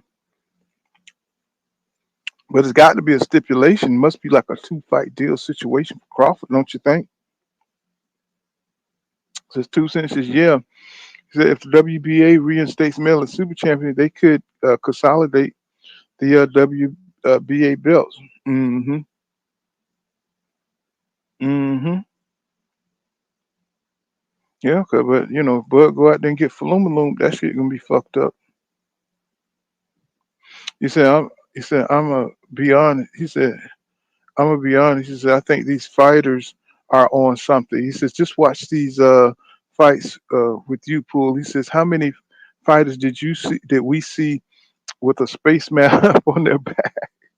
A lot of them, bro. Especially that Jenneback guy. That motherfucker got macaroni and cheese on his back. That motherfucker got ravioli. He got ravioli. That motherfucker got an Italian restaurant on his back and shit. It's like a lot of them be lumped up like that. And to a certain degree, you kind of really don't blame them because everybody's saying to be on a even playing level. To be on an even playing level, man, you kind of got to do something. That was a little wild ass weigh in. He's going to try and get a word with Ryan. Yeah, Ryan does stay. Ariel's going to get a word with Ryan and Devin. Be very interested to hear what Ariel has to say and what Ryan has to say as well about missing the weight. Extreme, highly blessed, highly favored. Let's get it. Thank you, Ryan. Good luck to you. Now let me have a word with the champion. Face off I've never seen.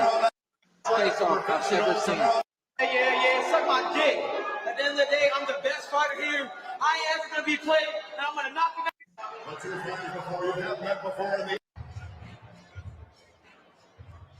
All right, I'm here with Ryan Garcia. Ryan, intense stuff up there. To each other. I just said, you need to fucking center of the ring like you. I gave you your money. You better give me my fucking money.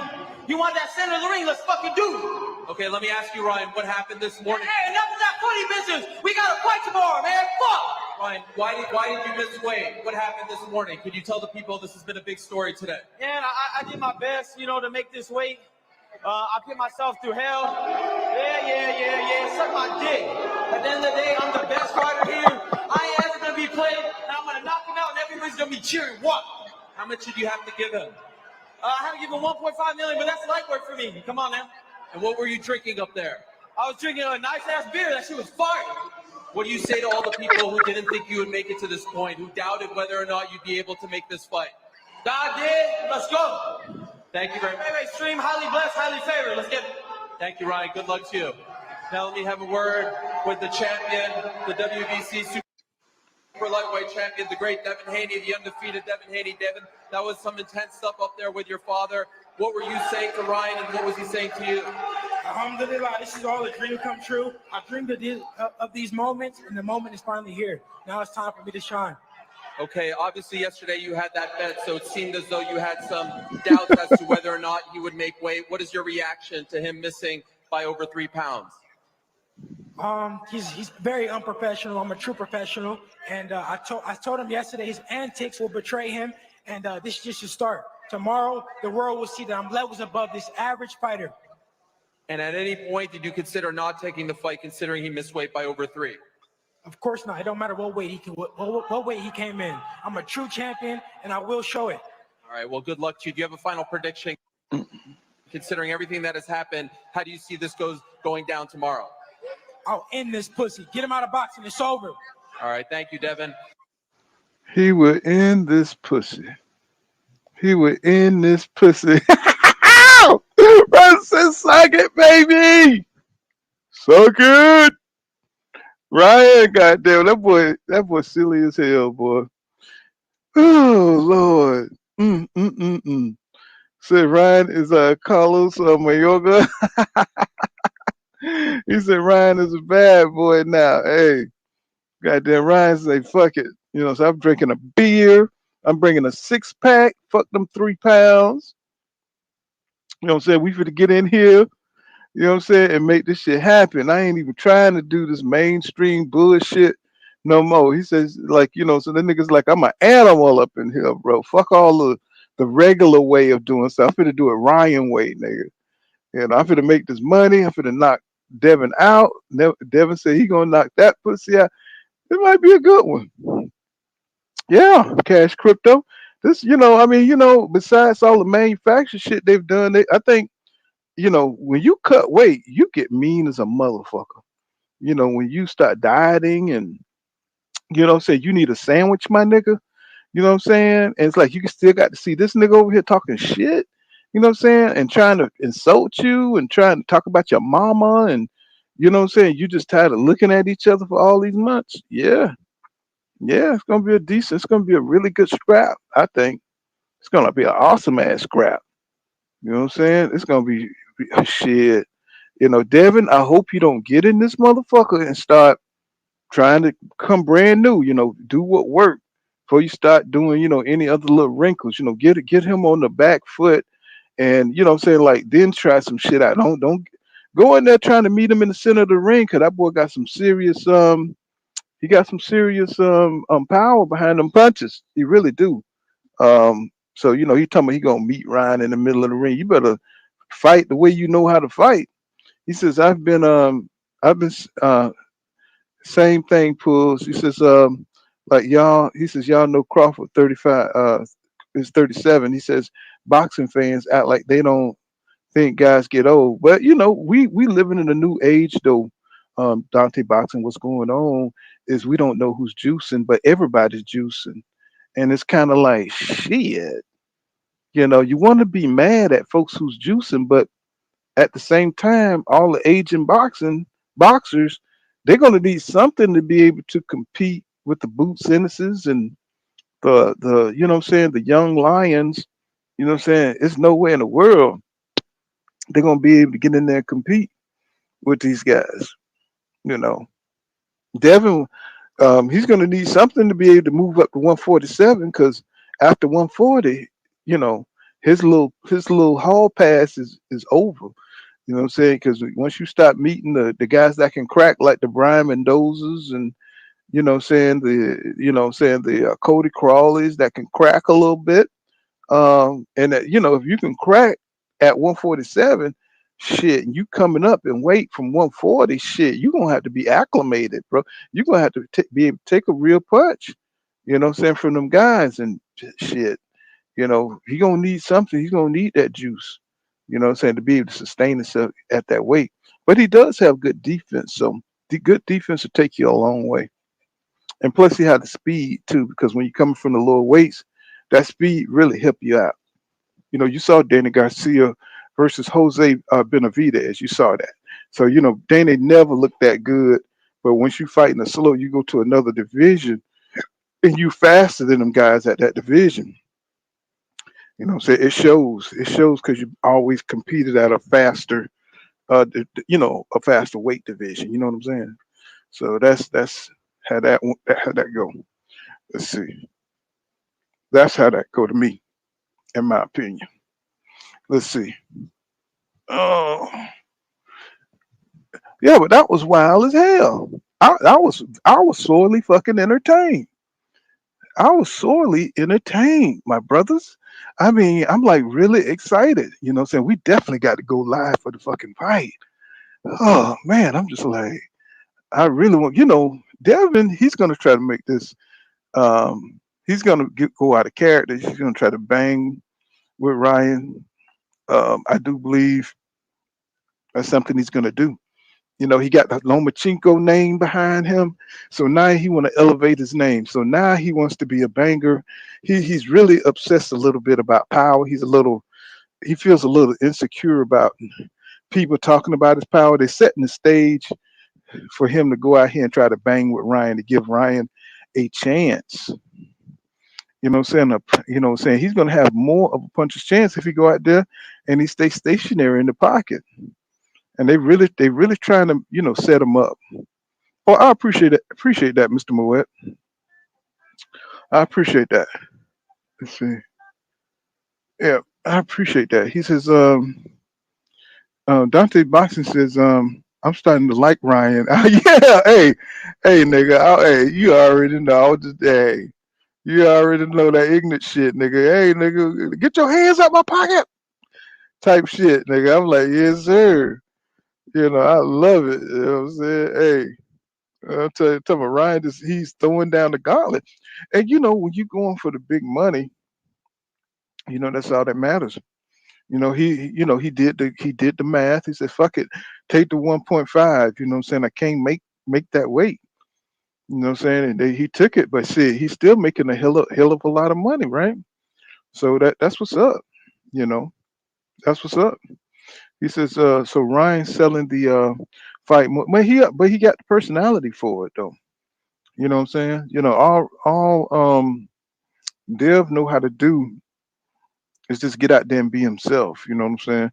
Ryan, the one who got all these multiple personalities going around in his head, you know, he probably wanted to be different people growing up and probably was in the mirror, you know what I'm saying, just acting out like, you know how them folks do.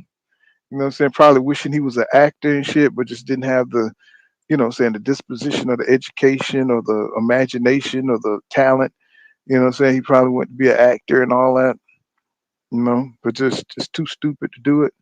You know what I'm saying? He says, yeah, Ryan always been selling it. He's a good seller. Certain people just got that charisma. And I think Ryan, you know, so some people don't ever put a lot of effort into things, into their gifts. And so if you don't put efforts into your gifts, you know, it goes unnoticed or it goes uncultivated. So you never develop it. But some people just naturally, you know, they naturally got those kind of gifts, you know, charisma, gifts of gab, whatever it is. You know what I'm saying? You could tell it because you be like, damn. You know what I'm saying? They just got that certain it thing that makes you want to be around them. And I think Ryan, he's working on his shit. You know what I'm saying? He's working on his gift for gab and all that stuff, you know. Yeah, I think he's coming into his own as a man, and you know, he's talking crazy, but really in a way, that's what people like. You know what I'm saying? People like, they don't like the Devin Haney shit. Like if you're talking to females, y'all know, and y'all know this. I'm gonna tell you this right now. I ain't gonna say go for all females, but when you was a teenager growing up, you had to go talk that grown man shit. You couldn't go in there with that pussy punk ass stuff. You know what I'm saying? You would get no play whatsoever for no female talking like a little boy, like, you know, like trying to treat her like the princess in the Disney movies. No, you had to go up there and say, like, girl, can I touch your titties? You know, you had to be a man. You know, you had to go. That's what the females wanted to hear back then. You know, it's like they didn't want you to be like, hey, let's go out and, you know, I'll treat you good. And like, nigga, get your gay ass up out of here, nigga. You know what I'm saying? They wanted somebody, you know, to come up there, you know. That's just how it was. That's just how it is. You know, people want you to, it's getting worse and worse because now they coming out the goddamn womb with that shit. You know what I'm saying? Like just straight, you know what I'm saying? Just everything just in your face, you know? So, you know, Ryan, this is a good look for him. You know, I think it's gonna increase his popularity because the world is full of toxic ass motherfuckers and they love craziness. And that's just good. You might see him on WWE or MMA. You know, he looked like he got one of them MMA. He like to walk around in his drawers and shit. Anyway, nigga think he look good. So you know, so he's back to Malcolm X. He says Ryan is a professional villain for a particular fight. Yeah, yeah. You know, he knows how to play. He's trying to learn how to play the role, how to turn it on, turn it off. You know, I just hope the shit ain't real. You know what I'm saying? I hope it's just part of him just trying to, you know, amp up the fight and make some money. I hope it ain't like really stupid like that. He says one thing Dev is smart. So he's going to fight. He's going to fight his fight. He said he might open up, but it'll be after the 6th round. Yeah. Yeah, I think you might be right. But, you know, he's going to have to fight Ryan a little bit. He needs to make this fight. Devin needs to make this fight exciting. You see, y'all know what I mean? And I'm hoping that he makes it so exciting that nobody can like really, they're gonna hate on this fight. Now I'm gonna tell you that right now. They're gonna try to say the fight wasn't shit, but hopefully this is a really super exciting fight. And hopefully Devin could get some knockdowns in this motherfucker. Hopefully he can stop Ryan. That way, you know what I'm saying, his pay-per-view numbers, you know what I'm saying, even if it's pay-per-view, you know what I'm saying, as long as it's an exciting fight, you know, people that want to rewind that shit and go back and see it, and that'll be a good success for Haney. You know what I'm saying? Because they're gonna forever say his fights are boring. He says, yeah, he says, these girls ain't listening to no baby face and mid condition. No, these girls coming out with no drawers on, so you can see what you're gonna do. If you fail the test and they ain't wearing no drawers and stuff, bro, you lame as hell, nigga. You lame. They won't head on the first date. You know what I'm saying? It's like if you don't know what the hell that is, nigga, you lame, nigga. It's like if you ain't trying and stuff, you might as well go and stay your ass in the house. You know what I'm saying? No, they ain't trying to go to no movies no more. You know what I'm saying? A movies, that's like bringing flowers on a date nowadays. You want to go to the movies? And nigga, you can't even go to the goddamn cheesecake factories with these hoes nowadays. Nigga, you got to come out straight nasty. Nigga, they meeting you on the first date, nigga. Like, do you eat, nigga? Do you eat like that, nigga? I can't fuck with you, nigga. You know what I'm saying? It's like, it's different, man. This shit is different. They make niggas blush. You know, women's make dudes blush now with the shit they be talking about. You know, so let me see it. First day, you know, see if it's worth my time. Let me pull it out. Let me see. They need to see how big you is before you go now. You know what I'm saying? Yeah, this shit is all crazy. Masculine assholes. You know what I'm saying? Like, God damn. It's like shit. So I want to see if I'm gonna give you some. Like I gotta see what I'm looking at. Like, oh wow. It's like what's happening? You know, say this shit is crazy. Eating the remix, but that's the world we living in. This shit is getting what they say. They say they're born smarter, but I forgot how the saying go. They're born smart, but they lose wisdom somehow. Something like that, Smarter but dumber, something like that. They're a lot smarter, but the values. Basically, we losing our values. If people are smarter, they're not dumb. It's just that they have no fucking moral values anymore. And it's like women don't want to be goddamn women no more. What I'm saying? Women want to be niggas and stuff. It's just what it is. So, but we don't mind some women acting like niggas. You know what I'm saying? We don't mind that, you know. Guys will play with you up to a certain point. He says this is how putting Al is putting Bud on ice for being Yep. Hey, did y'all like my video of my tombstone thing? Y'all know I love tombstone. That's my shit.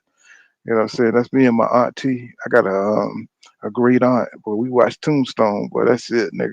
I love they got all the goddamn masculine, toxic masculinity characters, Doc Holliday, Wyatt Earp, you know what I'm saying? That was my shit. Boy, y'all know that's my shit, boy. You know what I'm saying? If I could throw it in something, I would in a minute, in a New York minute, you know.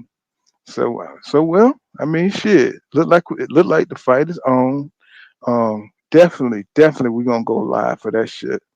Definitely gonna go live for that shit, man. I think Devin. I think this is gonna be a signature fight for this dude, man. I'm really happy for him. He done came a long way. I think he's working his way to getting the fights that we really want him to see, like the Matisse fights. I think he'll beat Matisse. I'm not the only one who think that. I think Bozy Ennis said the same thing. And what's his name? Rolly old coach. Not Rolly. Is it Rolly coach? No, Regis coach. Evan Tober said that he think he'd beat Matisse. Just with the style, kind of like the in and out boxer style, right? He felt like that. He'll beat Matisse. You know what I'm saying? So don't be surprised, man, if Dev, lock down this division. Just don't be surprised because he is getting better every day. See, the problem. The thing with Dev is he works on his shit every day. I think people don't give him enough credit for that. That he's one of them fighters that gonna work on his shit every day. You know what I'm saying? He's gonna stay, and not just every day, just the passion for staying in his craft. And if you stay in your bag like that, bro, you're gonna get good at what you do. I don't care if it's about making sandwiches. I don't care if you're talking about, saying drawing. I don't care if you're talking about driving. I don't care if you talk whatever you do, what I'm saying? If you give 100% or 80%, 90% to it, you're gonna be good at it. And I think Devin is one of them athletes that he may not do everything great, but shit, he gonna stay in it until he get the shit. He become, the best at what he do. Now you can't get the best at power if you ain't got power, but if you can work on your footwork, what I'm saying, and get that shit right, shit, you could beat a hell of a lot of people. You get your defense together, you could beat a hell of a lot of people. And I think that's where he's gonna be in his career. He's just gonna be one of them guys that's gotta work hard at everything. You know what I'm saying? Get himself, to be sharp. He always got to be that sharp dude. You know what I'm saying? So, he's gonna beat Ryan. But can Ryan knock his ass down? Can Ryan knock that ass down? You know what I'm saying? It just depends, you know. He says if Dev does Ryan the way he did Regis, I will become a fan of his as a boxer. Yeah, that's true. That is true. But you know what I'm saying? But for sure, man, but I really got them take me a damn nap, y'all. I got to get the hell up out of here. But yeah, y'all, we'll be back. Let me see, what time is it? 3, yeah. Well, we'll be back in the morning. We'll come back in the morning and chop it up. What today is Friday? Yeah, we'll do a pre-show. Then we'll do like we usually do on that day. We'll do a pre-show, and then we'll come back and do a live show with the fight. You know what I'm saying?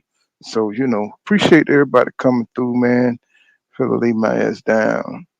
I'm saying, and see you guys in the next one. You know what I'm saying? And I'll probably come on super early, probably about 7:30. You know, that way we had a whole day just to kick it.